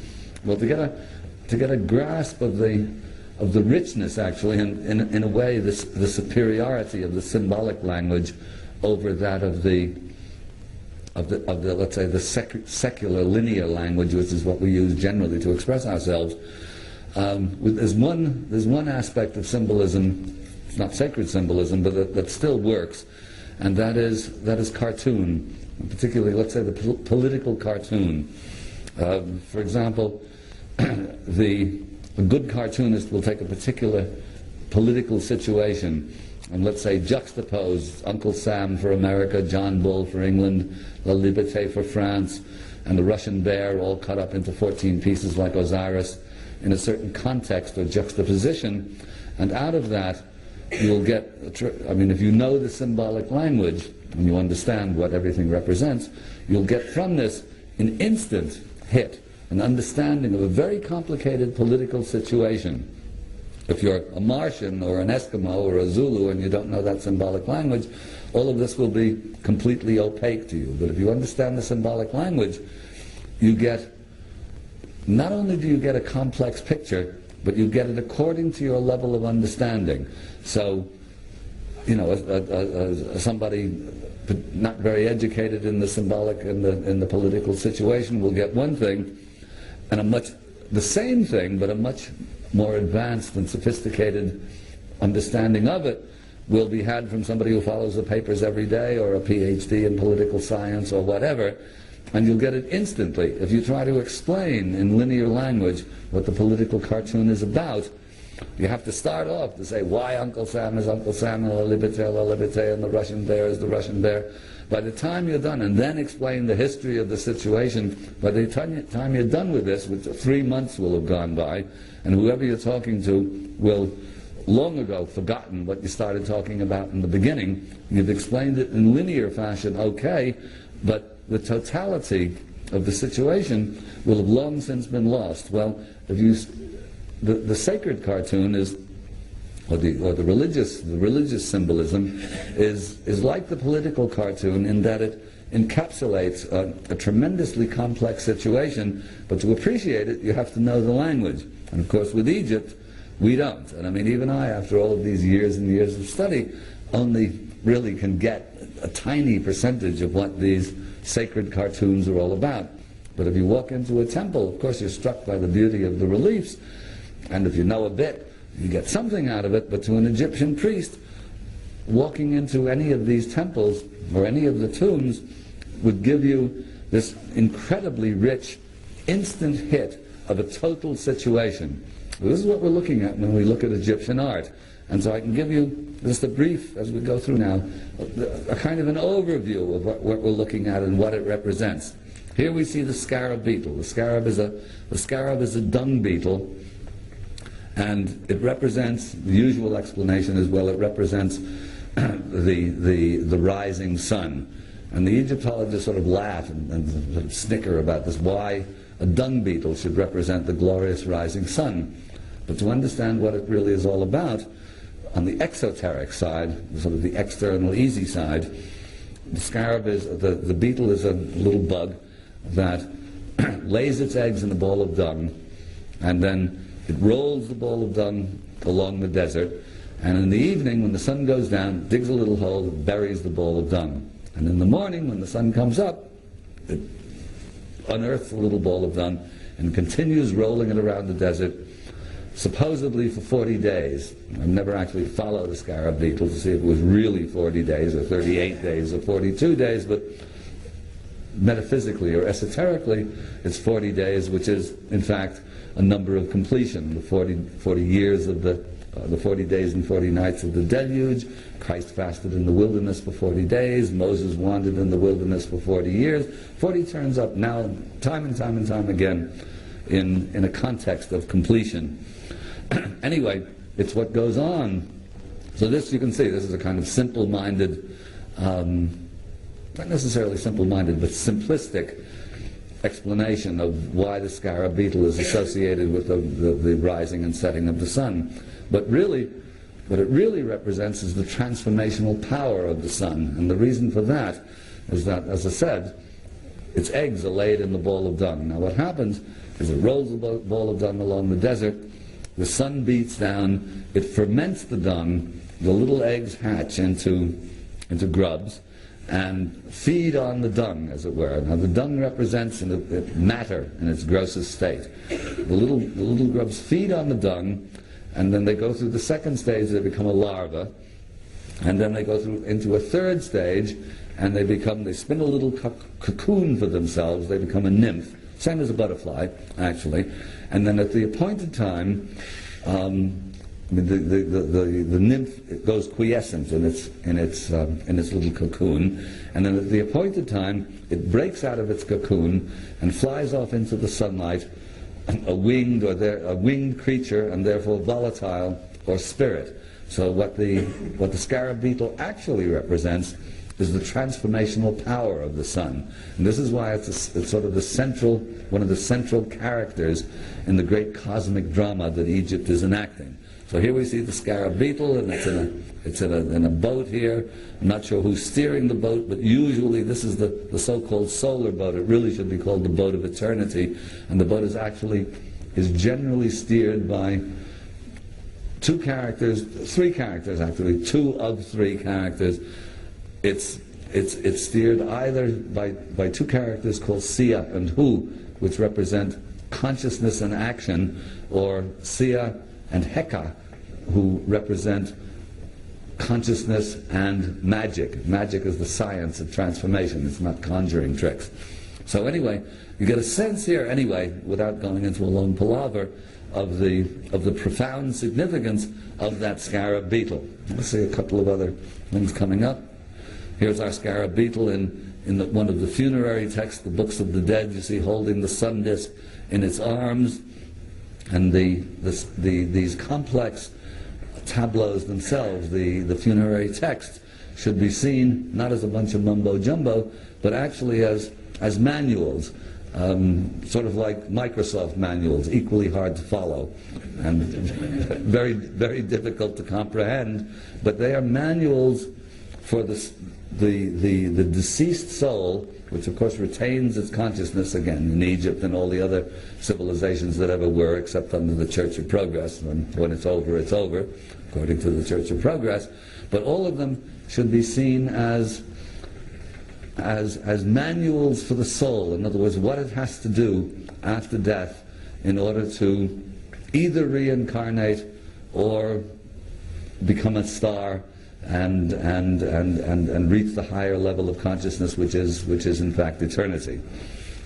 More scarab beetles, and here you see actually this is in fact the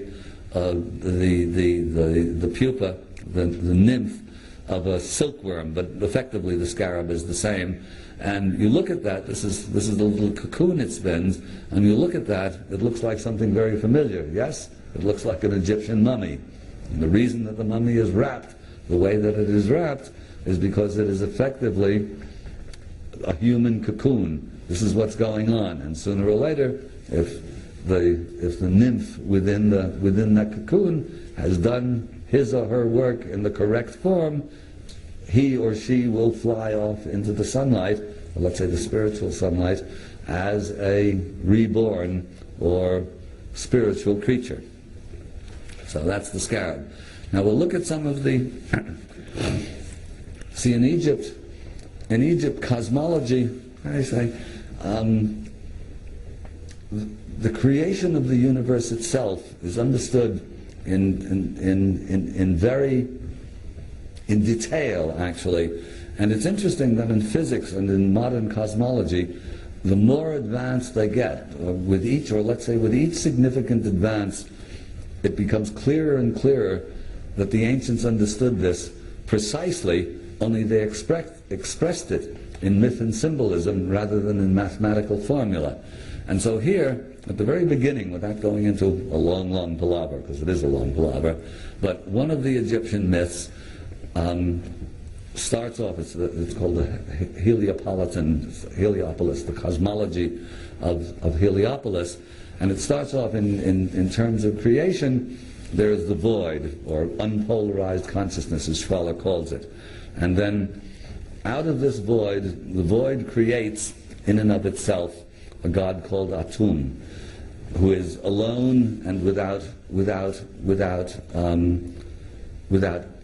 peer and without consort, without a female part to him. So in order to create the universe, Atum actually masturbates the universe into existence. In other words, he has no female. And I've got a book now that I'm just reviewing for a publisher called in French, it's Le Secret d'Hathor, The Secrets of Hathor, by an Egyptologist, an Orthodox Egyptologist. It's very interesting because she's, without mentioning Schwaller de Lubitsch, she's right in there, and she's understanding that the significance, or the cosmological significance of Egyptian myth. And according to this book, and I didn't know this before myself until I read it, but it's Hathor who represents the divine feminine, or let's say the cosmic feminine that actually excites. It's the vision of the feminine that provokes Atum into his act of masturbation, in which he produces a set of twins called Shu and Tefnut. Shu and Tefnut, this is the first sexually differentiated pair, representing Shu, usually he's called the god of air, which means nothing. He's not the god of air. He's the principle of extension, actually, of space. And Tefnut's a bit fuzzy, and Tefnut's difficult to get a handle on, is the first feminine, often shown as a lion, or a lioness rather, who they say represents moisture, but it's in other words, you might say that Tefnut represents the great womb, the moist womb from which creation will spring. They in turn produce, this is Hathor actually. I'm going to backtrack a bit. This is the temple of Dendera, And Hathor is associated with Nut. Nut is the representation of the sky. Interestingly enough, in Egypt, the sky is feminine and the earth is masculine. So here you have the sky goddess Nut, arched over. This is a chapel in the temple of Dendera, and you see that she's swallowing. Let's see, we've got a better figure of here. It's drawn out here. Here's Nut stretched around the chapel, and she's swallowing the sun by night and giving birth to it by day, and the rays of the light are raying down. This is actually a representation of the facade of Dendera between the two mountains of the horizon. Normally there would be a sun disk here between the twin peaks of the horizon, and this represents actually oneness, the division of the one into the two, the materialization into two. And the solar disk here is associated with Hathor, and the sun raying down. One of the interesting things of this representation actually is that the sunlight itself, I mean, normally if you ask a kid to draw sunlight or the rays of the sun, or if I ask any of you to draw the rays of the sun, chances are you'll draw straight lines. The Egyptians drew them as, I think they're probably meant to represent flowers, but you see that they're in packets, and I'm wondering if the Egyptians actually understood the quantum nature of light. In other words, that light is delivered in packets, because the natural way to draw this is a straight line. I think probably they did understand. Anyway, here we get here's Shu, here's Geb the earth. Oh, Shu and Tefnut give rise to another set of twins, Nut and the sky, here she is, and Geb the earth, and Shu is keeping them separate. These get very, very complicated, but it actually relates to the book of Genesis, where God creates heaven and earth, and then separates heaven and earth, and then breathes life across the waters. So all of this actually, very interestingly enough, virtually everything in the Old and the New Testament is either taken from or derived from or related to the much more complex and sophisticated Egyptian, and much earlier, of course, Egyptian mythology. You might say, I sometimes get people angry with this, but basically Christianity is a kind of remedial Egypt. It's Egypt for the people who can't handle the science, and Judaism is a kind of portable Egypt. You can take it with you into the desert, and nice and short. But in Egypt, the whole thing is worked out in tremendous detail. So here you see the cosmology developing. Over here, then in other words, Earth and sky and universe and so on is set up. This is an astronomical frieze taken from the ceiling of the tomb of Seti I, one of the New Kingdom pharaohs. It's a gorgeous tomb that you can unfortunately no longer get into. At the center of the universe, this represents the polar axis, and you see the strange figure of the upright hippopotamus with the crocodile on its back. Well, these all represent constellations and stars and so on, but the upright hippopotamus and all of the animals chosen by Egypt to represent their gods, usually described as some sort of primitive animism, but actually it's a very sophisticated way of embodying the principles in an animal or bird or whatever that best represents that particular principle. In other words, if you want to understand why a particular animal is chosen for its particular role, all you have to do is look at what the animal does in real life, and you'll know why it's that animal or bird or reptile that serves that particular purpose. So, for example, the upright hippopotamus here is a goddess called Tauret, and she represents the principle of pregnancy or gestation, because what could be more pregnant than a pregnant hippopotamus? The crocodile, for fairly obvious reasons, represents death.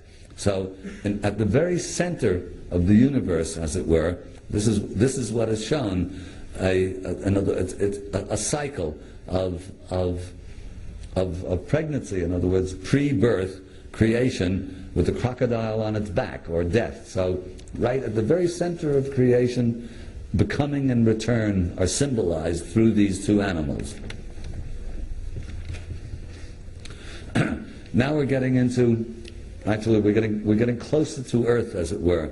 These are the ram-headed sphinxes leading into the temple of Karnak. They're the only instance of ram-headed sphinxes that there are, and Schwelle uses this as, I think, very good evidence for the Egyptian knowledge of the precession of the equinoxes, because in Luxor, the chief deity of Luxor during the Old Kingdom, and up to the Middle Kingdom, which stretches, let's say, from 3200 or therefore, or thereabouts, down to about 2000 BC, is a god called Montu, whose symbol is the bull.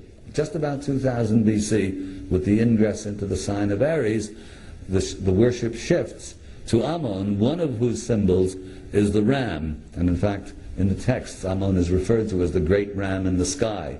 It sounds pretty much astronomical, as though the Egyptians knew what they were talking about.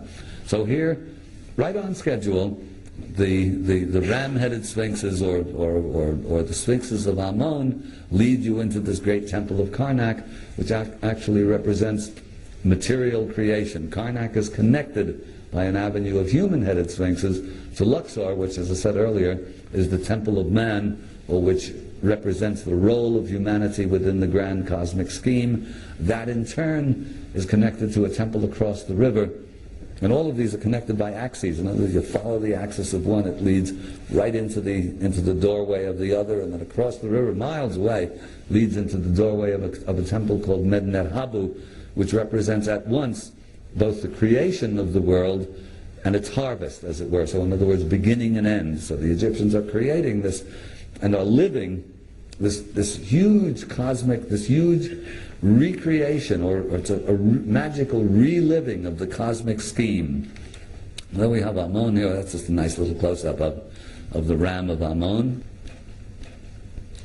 And now, damn, that one's upside down. I thought I ran through this. Everyone stand on their head, please, and you'll see that this is the Ankh. You see the Ankh upside down, the loop, and the bowl, and the shaft, and the bowl underneath. The bowl represents all. What this means is all life, actually. The Ankh itself, well, we might as well go past that, but I'll explain. I will go back to it. Hell with it. The Ankh itself is a very complex, all the symbols are complex, and arguments about what the Ankh actually represents. One school of thought has it that this represents the pharaoh's sandal. This is typical of Egyptologists. Why should that represent life? Another school of thought has it that it represents all of Egypt. This as the long Nile until it hits the delta, and the loop here, the kind of the oval, representing the delta itself, and this crossbar here representing the division between Upper and Lower Egypt, a division that was maintained throughout the course of Egypt after it was unified, which is usually taken as a political situation, and probably isn't a political but a symbolic situation.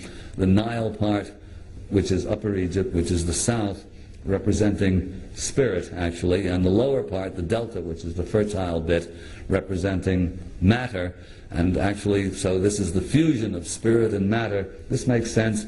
Better sense is that, or actually they're not mutually exclusive, is that it represents the fusion of male and female, the loop representing the womb, and the shaft and crossbar representing male genitalia.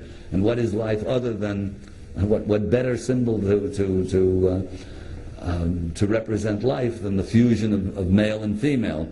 So, starting with Atum, masturbating the universe into existence, we follow the cosmology down to the creation of life itself, in biblical terms, in Old Testament terms, breathing life across the waters. And then we get to the human side of it. Now, I won't go into the complex Osiris myth, but you probably all have a bit of a handle on it. Osiris, the dead king. By the way, how many of you saw the line? It's very interesting the way that myths percolate down through history, and under the right circumstances get revived, and sometimes you don't even know that it's an old myth. How many of you saw The Lion King, the Disney film? Oh, a lot of you saw it, okay. How many of you recognize the story? The critics, most of the critics didn't, so if you didn't get it. But, okay, here's the story. The king lion, who's the good king, beloved by everybody, incurs the jealousy of his mean-spirited brother. The brother murders the king, marries the king's wife, sends the young prince into exile, who at a certain point comes back to avenge the murder of his father. Sounds like a Shakespeare play, yes? Hamlet. But actually Hamlet is a much older story than that. It's exactly the Isis-Osiris legend, in which Osiris, the good king, is murdered by his wicked brother Set, who marries Isis. Horus, their young son, is sent off into exile. At his appointed time, he comes back to avenge the murder of his father, which he eventually does.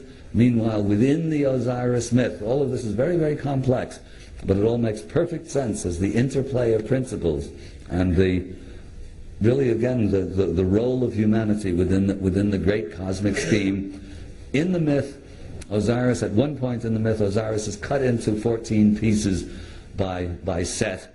But Isis, who is the mistress of magic, along with other things, goes all around Egypt recollecting the pieces. The only piece that she can't find is the phallus, which has been eaten by, in one context, a fish, in another context or another variation, a crocodile. The crocodile is easier to understand. Both make sense, but the crocodile is, of course, death. So Osiris, who actually represents immanent divinity within mortal humanity, is deprived of regeneration because he's lost his generative organ. He's provided with a golden phallus for a night by the god Sokar, who is actually a form of Horus. Here you see Osiris this is an extraordinary relief at the Temple of Abydos, and you see him with his phallus in his hand, obliterated and effaced by the Christians, no doubt, who are into effacing that sort of thing.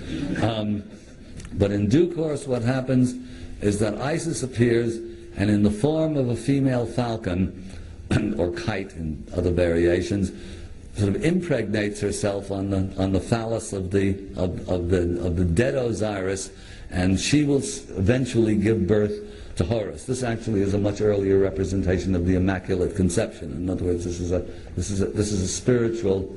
This is the birth of the spiritual human being. In Christian terms, it becomes born again, as it were. But anyway, so here's the human drama evolving out of the great cosmological drama of Atum creating the universe initially. Here we go into other aspects of the symbolism, but I think you begin, I hope, you begin to get the idea that these very beautiful but inexplicable scenes are actually tremendously rich and in fact scientific. Scientific explanation is not quite the right word, but perhaps scientific evocations of very complex processes. And if you have a bit of a handle on the symbolism, you get, in other words, you get a tremendous amount of understanding out of this that you will not get from a long linear explanation. But in order to get that, you have to be an Egyptian priest. I mean, I can get only a little fraction of it, and that's after years and years of study. But if at least you appreciate the richness of these tableaus, you begin to get a sense or a feeling for Egypt. So this over here, this is the court of Osiris, and this is one of the forms of Set, who represents the opposition, being sort of beaten away by a monkey who represents the intellect. And all of this is very complicated. These are the scales in which the soul of the deceased is going to be weighed. Complicated stuff. Here, though, there's just a more clear. This is a drawing of the same scene, the whole of Osiris. Here you have one of the innumerable scenes from one of the papyrus of the funerary text of the judgment scene. This becomes Judgment Day in Christianity, and here you have Anubis, and this is the heart of the deceased. There's the heart, you see, in the form of a little jar, being weighed against a feather, which is the feather of Mot, who represents justice or cosmic equilibrium. The heart the heart can't outweigh the feather, or the soul of the deceased gets thrown to a creature here called Amit, who's a combination crocodile, lion, and hippopotamus, who's called devourer or eater of the dead. The Egyptians didn't actually have a hell, a place of eternal punishment. What they had was oblivion. And without going into the complexities of it, Egypt had a kind of a twin doctrine, according to Schwaller-Delubic. There was the path of Osiris, which corresponds pretty much to Vedic India, which is a path of successive incarnations, reincarnation in other words, and then the path of Horus, which is salvation or resurrection or the return to the source within a single lifetime, which in fact becomes Christianity. So it was a fusion of these two paths actually that fueled Egypt along its 3,000 years. Here we have just a detail of that scene of the dead. That's the heart, in the form of a little jug and actually looking like a heart. And this is the goddess Ma'at with her ostrich feather on her head. Now here we have just a couple of scenes from the books of the dead, which, as I said, are instruction manuals and tremendously complex. When you go into the royal tombs, when you go into the noble tombs, you see all of these wonderful scenes of so-called scenes of daily life, which are also scenes of transformation. All of these are scenes of transformation. In the books of the pharaohs, they're actually entirely symbolic, and you see very little that that relates to daily life as we know it, such as the winged and legged serpents and the characters with the sun discs on their heads and the eyes of Horus and so on. This is, even to the Egyptians, this was complicated. The texts refer over and over again to the mysterious land of the Duat, which is the limbo that, or the state of consciousness that follows death. By the way, I think you will have gathered, well, I'll reinforce the point now, that in classical Egyptology it's often said that the Egyptians were obsessed with death. They weren't obsessed with death. You can say that they were obsessed, but what they were obsessed with was eternal life, which is a very different outlook upon life, actually. Everything was directed toward and focused upon that single issue of life eternal.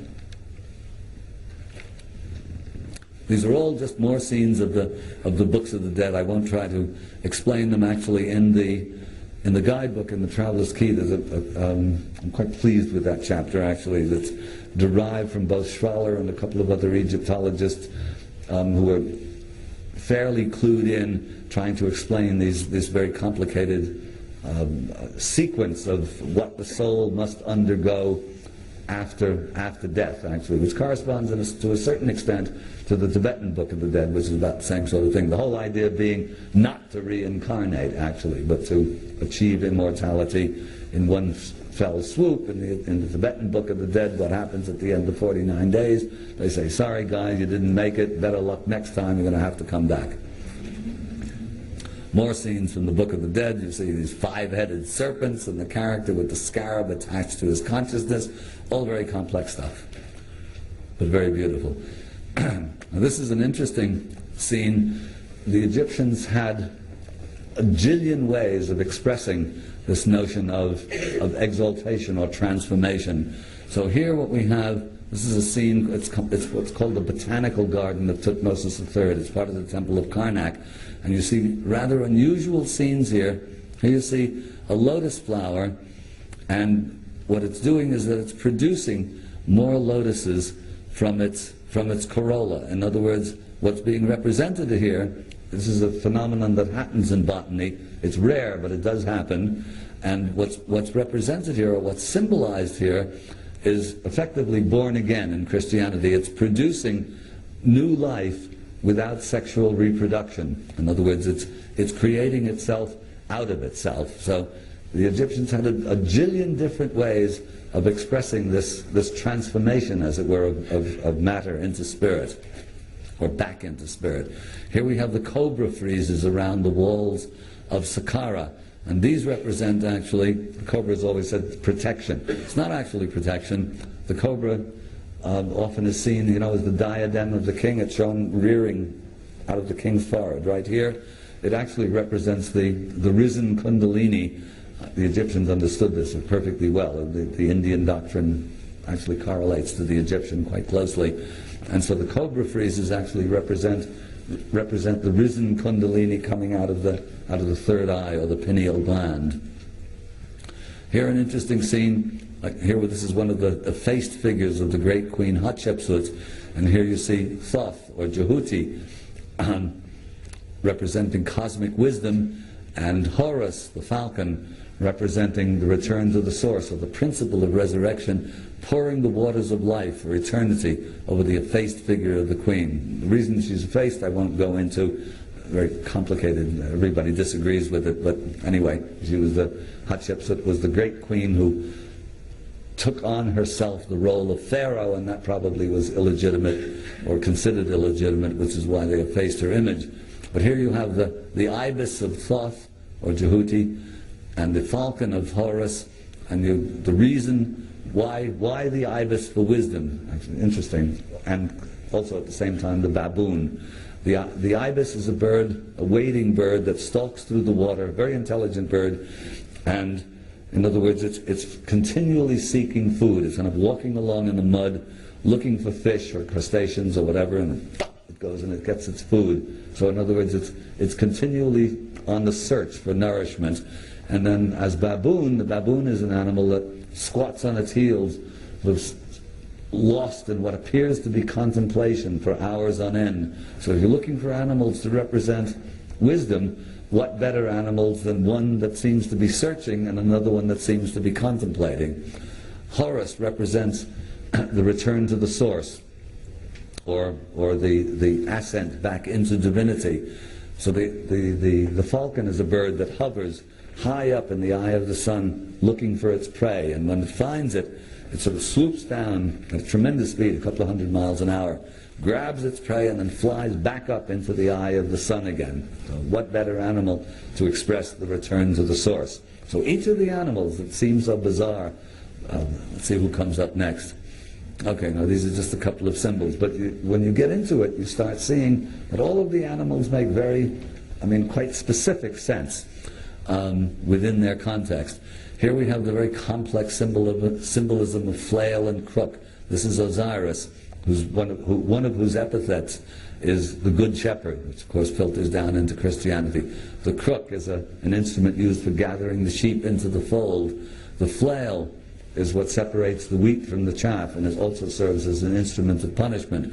So even the metaphors that are used in Egypt, let's say the instruments become metaphors in Christianity. The links are endless. There's almost nothing that's for real in Christianity that can't be related to Egypt. This is one of the reasons why Egypt was the first country Christianized, because all they had to do was change the names of the gods, and it was what they'd been believing all along. Here we have a very good instance of crook and flail. Now here a very interesting tableau. Set, often called the god of evil. There's no such thing as a god of evil. What Set represents, Set is interesting. Set, within the cosmology, is the brother of Osiris, who murders him. In other words, Hamlet. And Hamlet is the king's brother, I forget his name, who actually murders, I forget all the names suddenly, who murders the king. But in the Egyptian myth, what happens is that Horus goes out to avenge the murder of his father, and after tremendous battles he actually ends up conquering Set, and then doesn't kill him, more complexity in terms of the myth, but is reconciled to him. Now Set doesn't actually represent the god of evil, because there is no god of evil. Maybe there's evil, but what Set actually represents is the principle of opposition, that which does not want to return to the source. And Set is rather easy to understand. Anytime I turn on my computer screen, that's Set. It doesn't want words written on it. It would much rather that I went out and had another couple of double vodkas. And Set is the opposition, as it were. And quite simple to understand, and also to be appreciated. One of the great problems with Set becomes Satan in Christianity. One of the big problems with Christianity is that it thought you had to get rid of the opposition. You can't get rid of the opposition. Without the opposition, nothing gets done. And the myths become very, very interesting the more you study them, because you find that they're actually, even if they're ancient myths, they're not our myths anymore, that they're endless sources of, not information, but understanding. In fact, once you understand that Set is never, Set can't be killed and has to be venerated, you're in good shape, and you can actually even watch it. For example, those of you who were there, who were at my other lecture when we were talking about the Sphinx, we're carrying this quest further now. If everybody had said right from the beginning, great, you're right, wonderful, we'd change our minds, here, have a PhD. Nothing further would have been done, because why bother? It's only because of the opposition that we look further and further and further and further and develop the theory which, if correct, will sooner or later prevail. So Set is an understanding of Set. It would be harder to find anything more important in the actual process of living our daily lives than to actually appreciate the existence and the necessity for Set. And here you have Set, and Set is a great god in Egypt and revered, and here you have Set himself offering the key of life and the scepter of dominion or power to the falcon of Horus. And elsewhere you see both Set and Horus embracing the king. The king reconciles these two warring principles of he who would return to the source and he who would oppose the return to the source. It would be very difficult to find a more important lesson than an appreciation and an understanding of the Setian force. Unfortunately, we now live in an era where Horus is kept in a cage, if he exists at all, or is anyway an endangered species, and Set is everywhere. So this is a problem. Now, some of the other symbols. Here we have the hunting dogs of Egypt. You see that these are called the Stesemuhoru, the greyhounds of Horus. These are the wonderful, vibrant scenes on the walls of the noble tombs. And it's from these tombs, actually, that we know a lot about how the Egyptians lived their daily lives, because these are indeed scenes of daily life. And you see boatwrights and goldsmiths and winemakers. And if you had to start from scratch, nothing else, and you wanted to recreate Egypt, all you needed a couple of these tombs intact, and from scratch you could start off doing things the way the Egyptians did, because they're very detailed. But at the same time, all of them are transformational tales. And in this case, these are the greyhounds of Horus, and what they're doing is they're hunting down the wild animals of the desert, and everything in the desert, everything that is wild, comes in under the domain of Set. So you have the greyhounds of Horus hunting down the enemies of Ra, which are Setian. All of this is very rich in symbolic significance. Here's a very nice drawing of one of those greyhounds, and interestingly enough, here's another one, actually, of the greyhounds and the monkey. Greyhounds, actually, what they represent is instinct under control.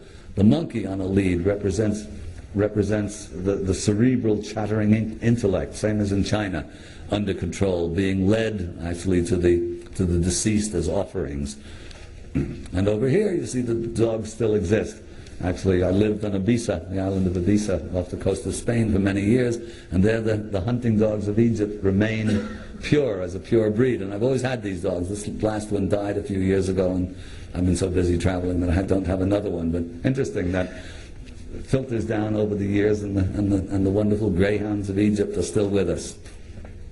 Here we have Sekhmet, everybody's favorite goddess, shown as a lioness, a woman's body with a lion, with the head of a lioness and a solar disk on top.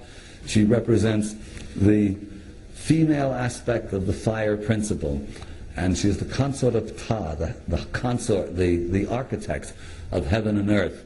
And when you say, why the lioness for this particular role, all you have to do is look at how the lioness lives to understand this. And you realize that the male lion basically does nothing. He sort of sits around and roars and keeps the other guys away from the harem. And it's the female lion, the lioness, who does all of the work, nurtures the children, does all of the hunting, and wreaks vengeance on, in other words, keeps anybody else out away from the pride. So, and it's Sekhmet who actually is in Egypt, is both healer, but the healer by fire, and and also whenever vengeance has to be wrought upon whatever, rebellious mankind or whatever, it's Sekhmet who's sent down to do the work. Sekhmet is the fiery aspect of Hathor, who represents the cosmic feminine. Here's another Sekhmet. Here Sekhmet is sometimes, so active that she's actually shown masculine with her erect phallus.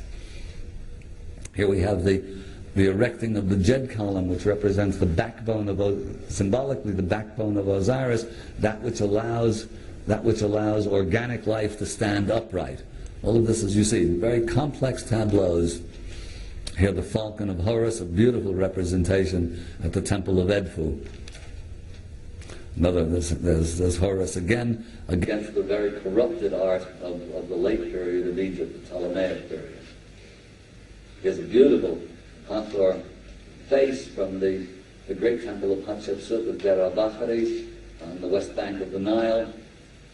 Hathor represents many, many things associated by the Greeks with Aphrodite, the goddess of love, dance, song, sexuality, and so on, which is absolutely accurate. But she also provides cosmic nourishment, is sometimes shown in the form of a cow. Here you see she has cow ears, the cow being the animal par excellence that provides nourishment. And she's also actually the mistress of the cycles of time. Here we have maybe the best vulture ever portrayed anywhere on any wall.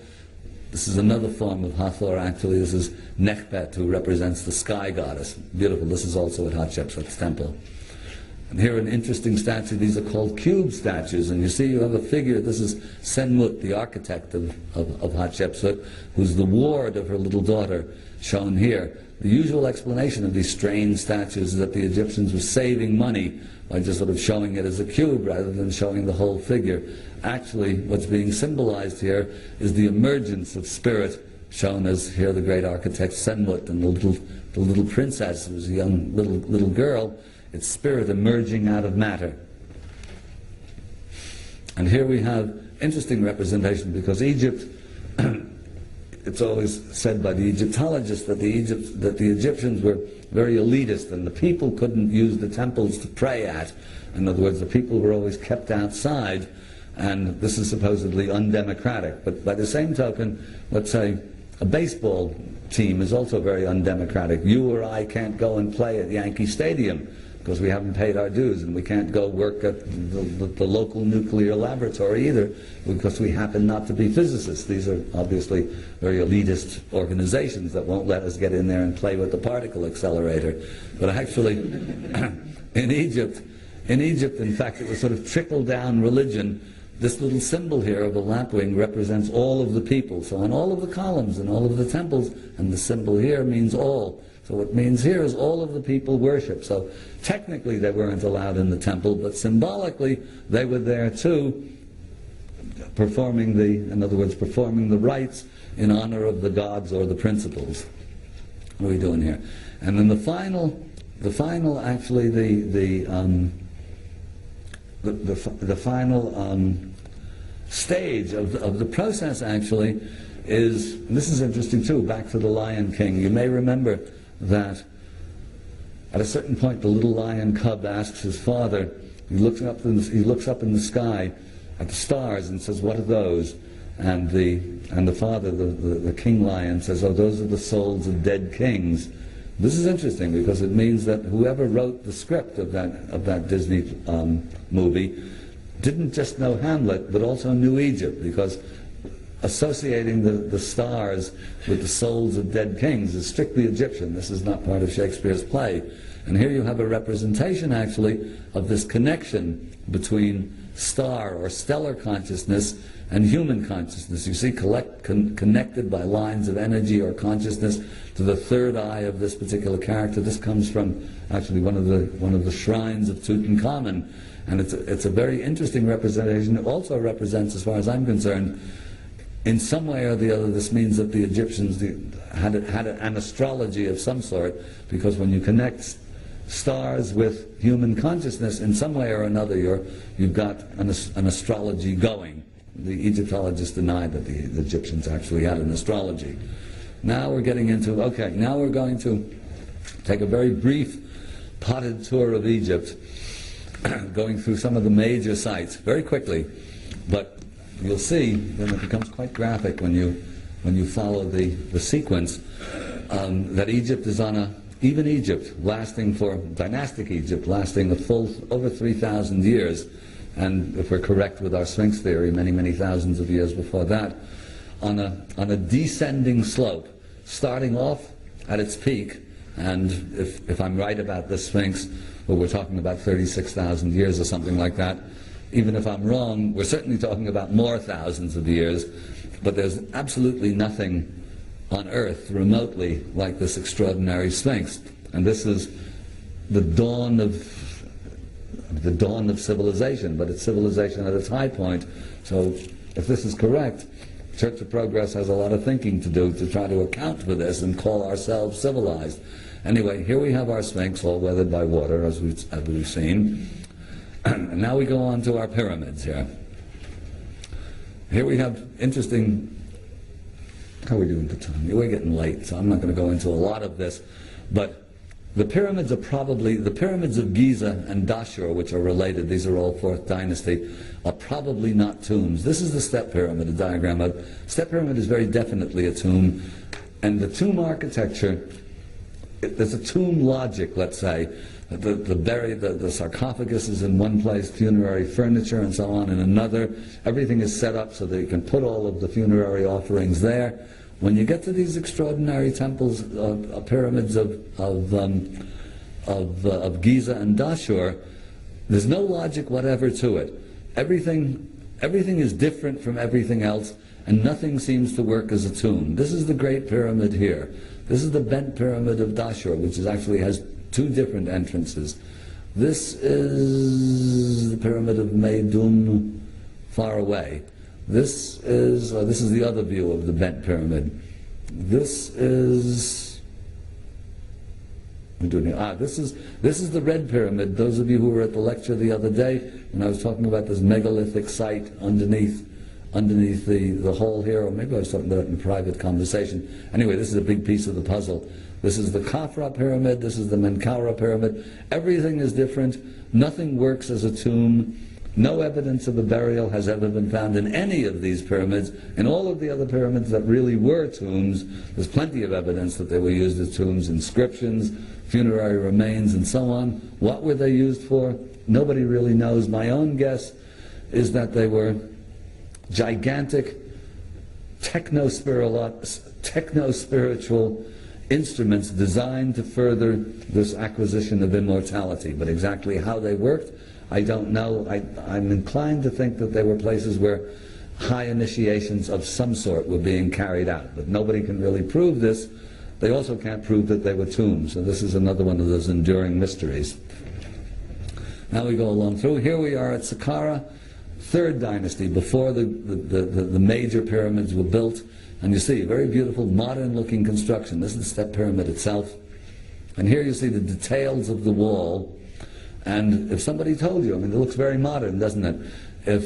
If somebody told you that this was a new building or a new construction at the University of Arizona or New Mexico in America, everybody would say, oh yeah, it looks like desert architecture.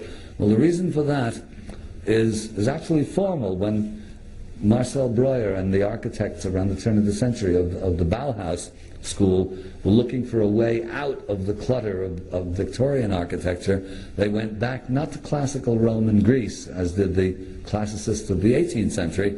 They went back to Egypt, what little remained of it. And Saqqara and the Temple of Hatshepsut were their 2 models for what functional and beautiful modern architecture should look like.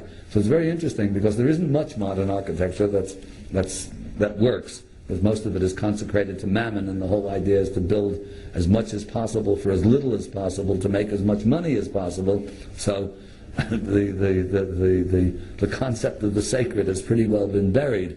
But occasionally, every once in a while, there is a good piece of modern architecture, and in one way or another it tends to harken back to Egypt.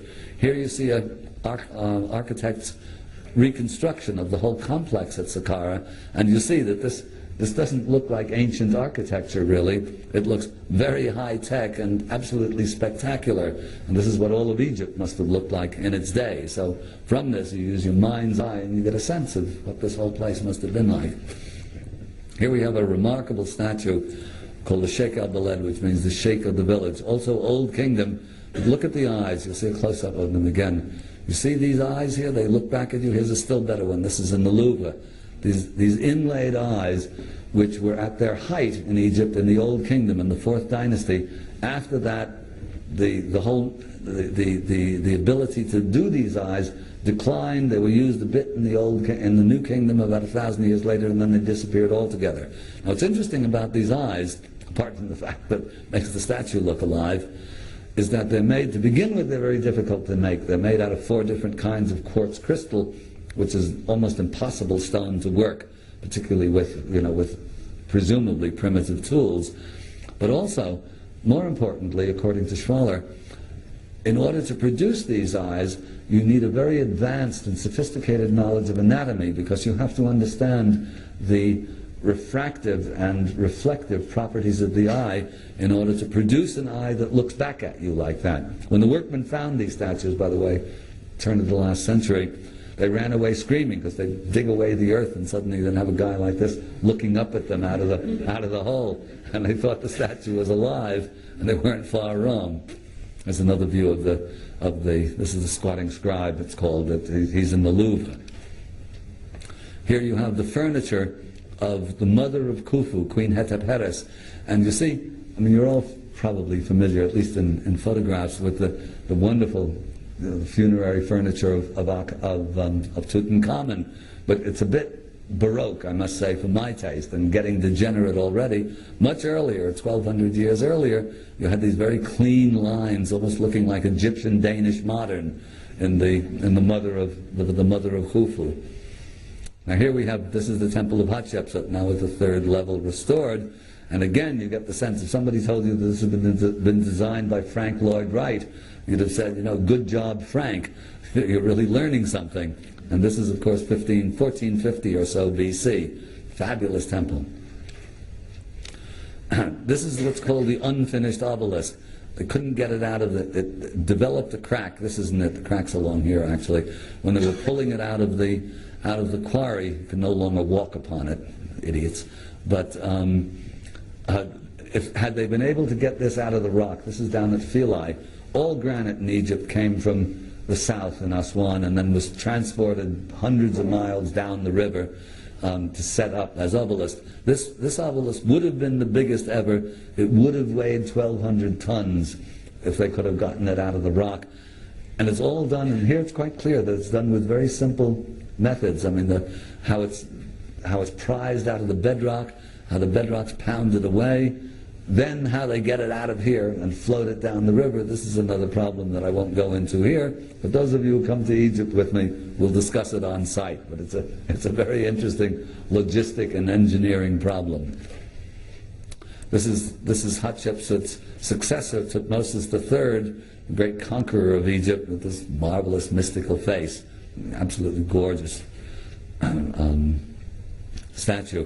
This is just the entrance into the Valley of the Kings, where Tutankhamun is buried and all of the other kings of the New Kingdom. This is a barren landscape. You think you've got desert here. This is desert. This is again another lovely shot of Hatshepsut in the Hatshepsut temple. Now we're getting into the New Kingdom. This is the temple of Luxor, one of the seated colossal figures of the pharaoh in front of the colonnade.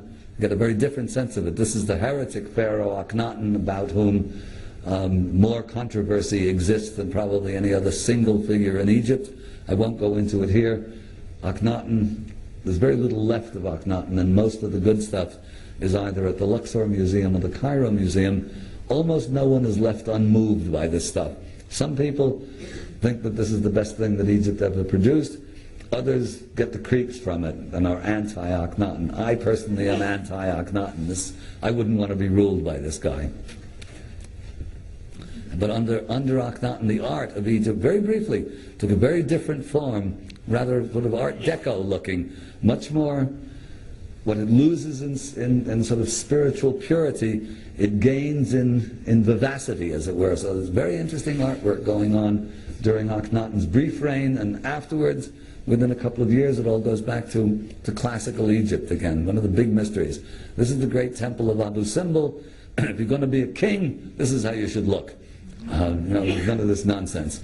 And these figures are enormous, cut into the cliff face. This is one of the temples that's been moved. But to get a sense of it, you don't have any sense of scale here. Obviously, you know that these are big statues. But when you see the sense of scale, you see what you're involved with here. If you're going to be king, set yourself up and you say, yeah, okay, I'm king, guys,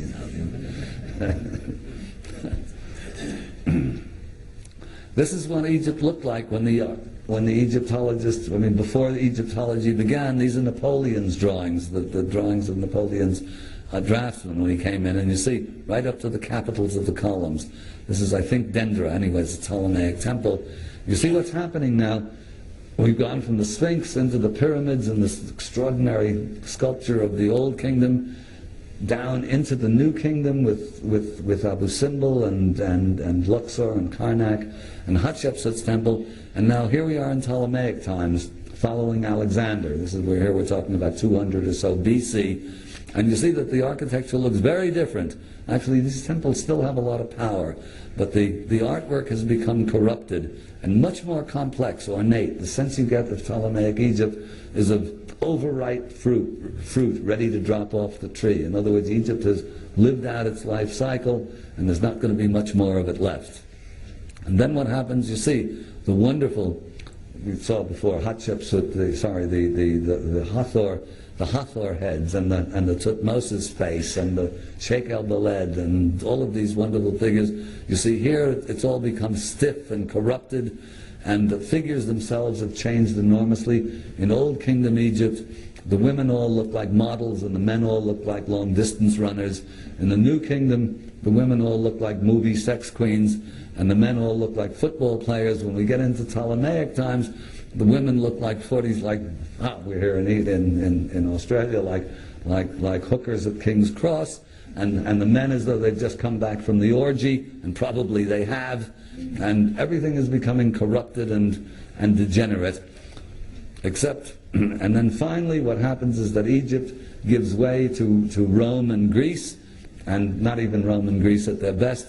And you see what happens. It's very moving, actually, when you go in the Cairo Museum, and at the very end we go into the Greco-Roman rooms there, and you see what happens when a civilization that has been based upon spirit gives way to a civilization that's based upon matter.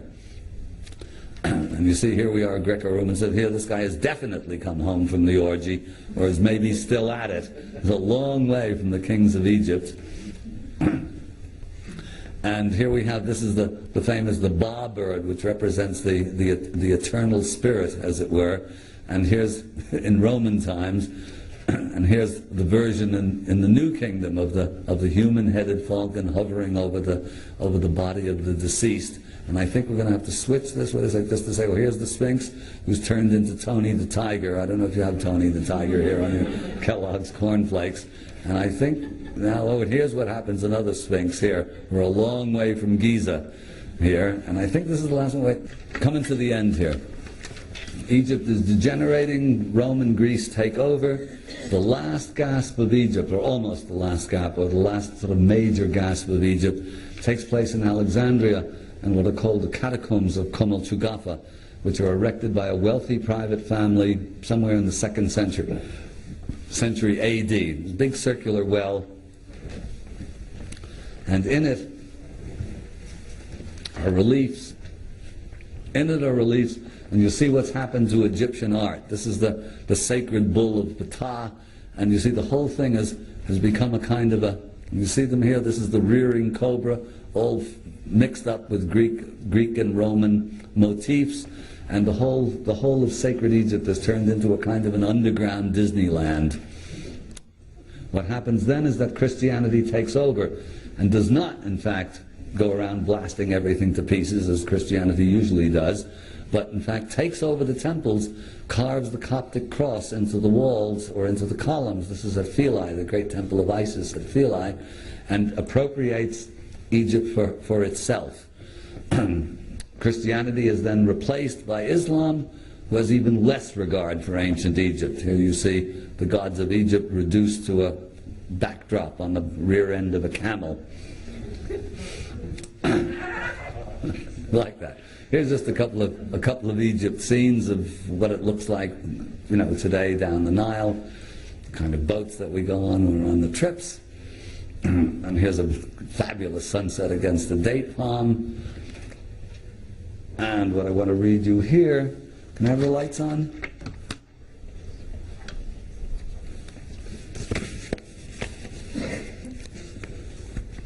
I've got it up backwards to forwards, but it doesn't matter. This is an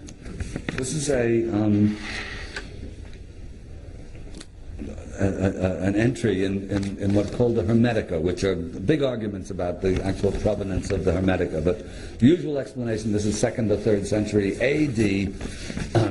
It's Neoplatonic actually in its expression, but the knowledge comes out of Egypt, or the background comes out of Egypt.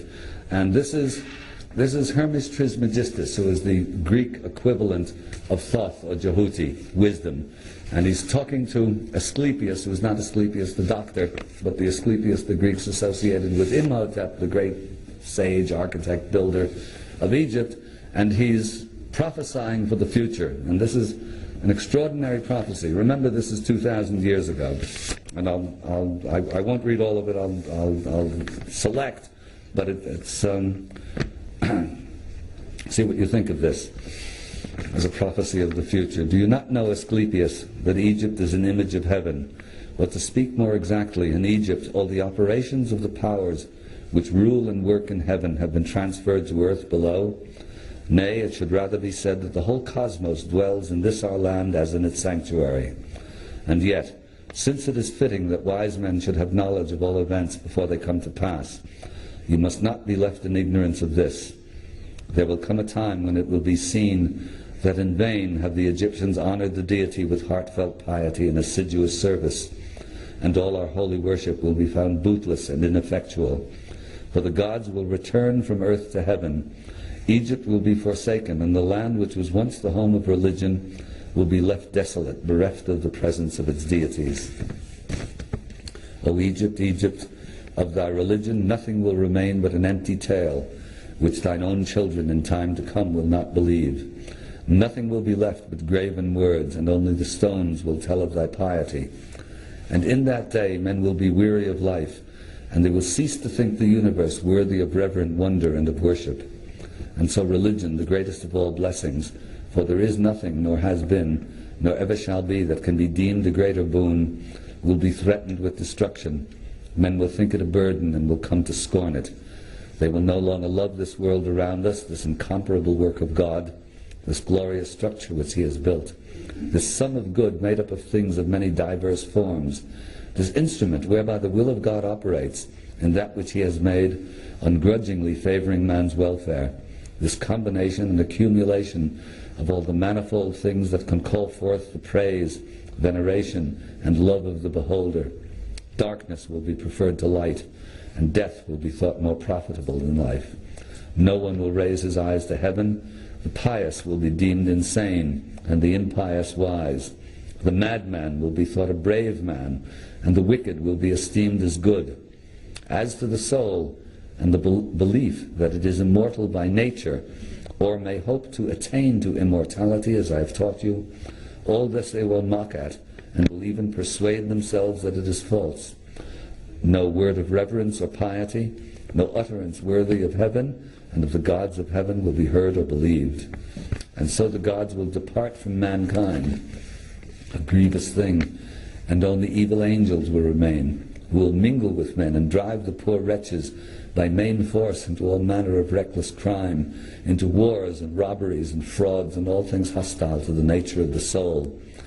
Then will the earth no longer stand unshaken, and the sea will bear no ships. Heaven will not support the stars in their orbits, nor will the stars pursue their constant course in heaven. All voices of the gods will of necessity be silenced and dumb. The fruits of the earth will rot, the soil will turn barren, and the very air will sicken in sullen stagnation. After this manner will old age come upon the world. Religion will be no more, all things will be disordered and awry, all good will disappear. But when all this has befallen Asclepius, then the Master and Father, God, the first before all, the maker of that God who first came into being, will look on that which has come to pass and will stay the disorder by the counterworking of his will, which is the good. He will call back to the right path those who have gone astray. He will cleanse the world from evil, now washing it away with water floods, now burning it out with fiercest fire, or again expelling it by war and pestilence. And thus he will bring back his world to its former aspect, so that the cosmos will once more be deemed worthy of worship and wondering reverence, And God, the maker and restorer of the mighty fabric, will be adored by the men of that day with unceasing hymns of praise and blessing. Such is the new birth of the cosmos. It is a making again of all things good, a holy and awe-striking restoration of all nature, and it is wrought in the process of time by the eternal will of God. Not bad for 2,000 years ago, huh?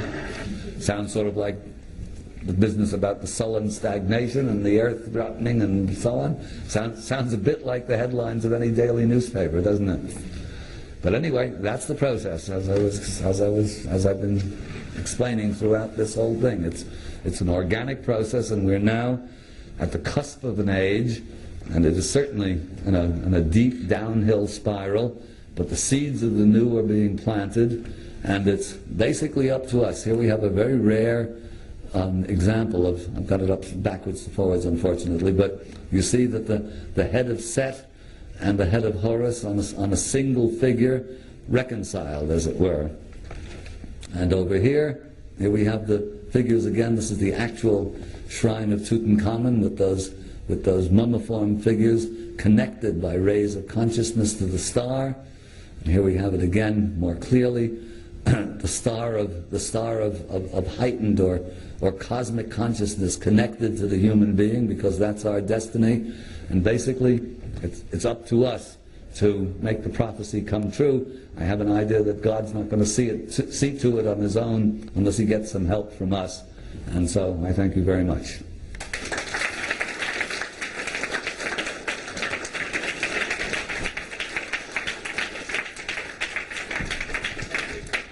Thanks. Oh, anybody who wants, anybody interested in sort of staying in touch or whatever, I do not have on my brochure out there, the travel brochure, because the brochure was printed up before I had a website and email. Anybody wants email and website, I can give it to you. If you've got pieces of paper, I'll give it to you now.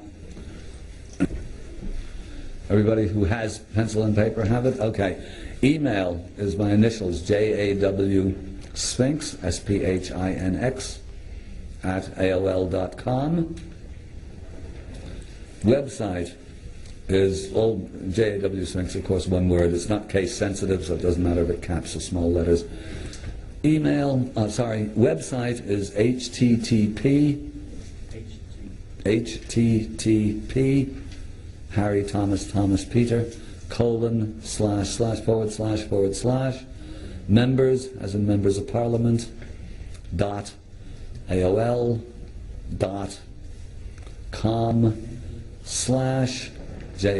Sphinx. And on the website you'll find all the details of trips and stuff like that, and for those who are sufficiently interested to wade through a lot of controversy, there's a whole lot of stuff that's been put on over the course of the last few months from this furious argument that's been going on back and forth and so on. I keep the website updated fairly consistently, so tune in every once in a while. There's always new stuff going on there, and New Egypt info and so on. Do I have questions? Oh, everybody knows everything. Oh, okay, there's a question there. Yes? The little paragraph describing tonight suggested you might talk about the new discoveries at the Sphinx. Can you give a synopsis of it in a few minutes? Yes, I can. Actually, you weren't there the other day. No. Well, it's not so much new discoveries. Well, it is in the sense that I've been putting together a whole bunch of new pieces of evidence relating to this water weathering theory. So there's a whole bunch of their little smoking guns, and I'm hoping to I will be going over there in another month or so with Robert Schoch, one of the geologists who works with me, to corroborate this water weathering hypothesis. If he feels that the evidence is as strong as I believe it to be, we then present it at the Geological Society of America's convention, in which case that's more headlines. We smoke the opposition out.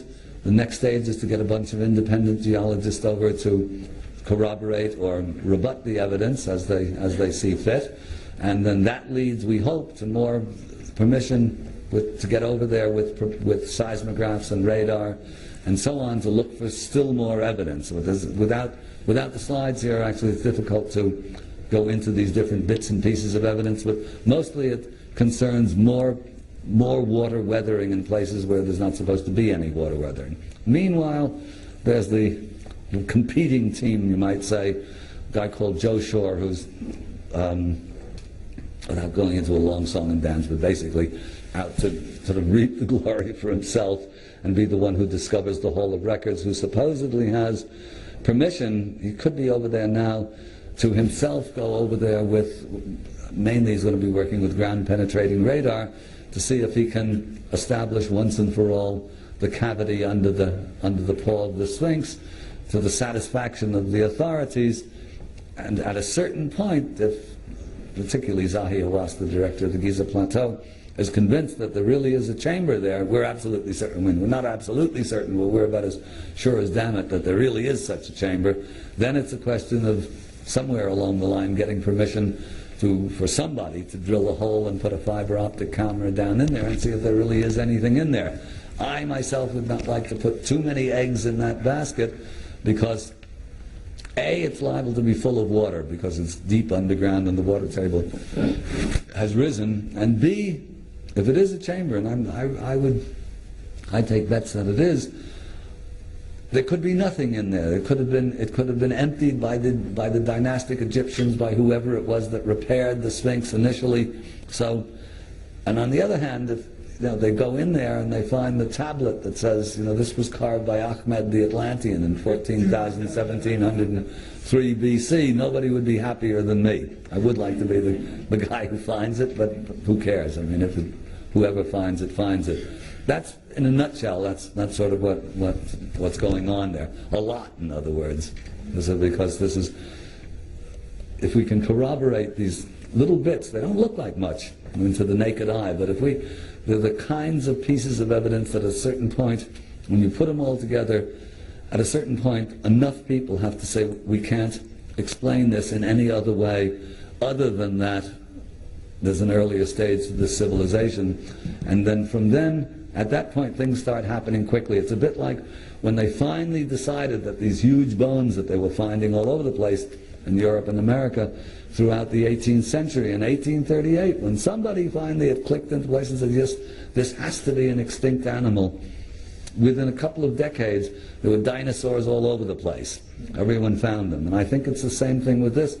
Once a critical mass is achieved and people with the right kinds of expertise accept that there really is an earlier stage to civilization, within a couple of decades they'll be finding things all over. Yes? What do you think is behind the door in the shaft in the Great Pyramid? I have absolutely no idea, because how could I? But it's not really a door, it's a slab that appears to have handles. There could be something behind it. A friend of mine actually put forward what I think is a very interesting suggestion. That slab is made of Tura limestone, which is a finer limestone that's used in the casings. And it may be that it's there because the shaft that it blocks off doesn't go to the edge of the pyramid. And it may be, as my friend suggested, that that's an earlier stage of the pyramid. And then when they continued building to build it into its present stage, they sealed it up with a slab, and there may or may not be something behind it. But I like that suggestion, actually. I mean, I wouldn't bet on there being something behind it, but why seal it off then? But if in fact that's an earlier stage of a finished pyramid, and then they continue to build, so that therefore the Tura limestone, but why it would have those copper handles, or apparent copper handles, I don't know. Zahi is talking about, Gantenbrink has got in trouble there for a variety of very complicated reasons, and he probably won't be allowed to get back in there with a new robot to do it. But there are other candidates for building a new robot, and there's a little, what seems to be a crack under one of the corners of that slab.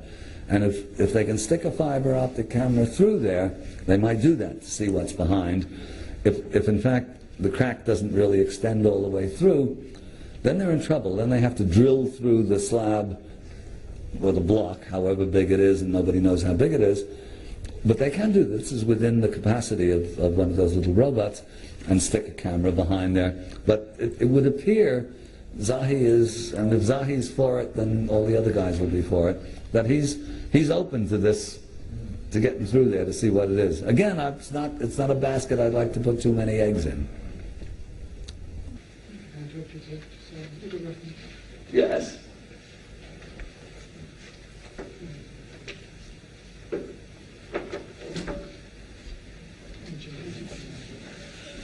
Anyway, wait a sec now. Anybody? We okay now, everyone? Okay, thanks again.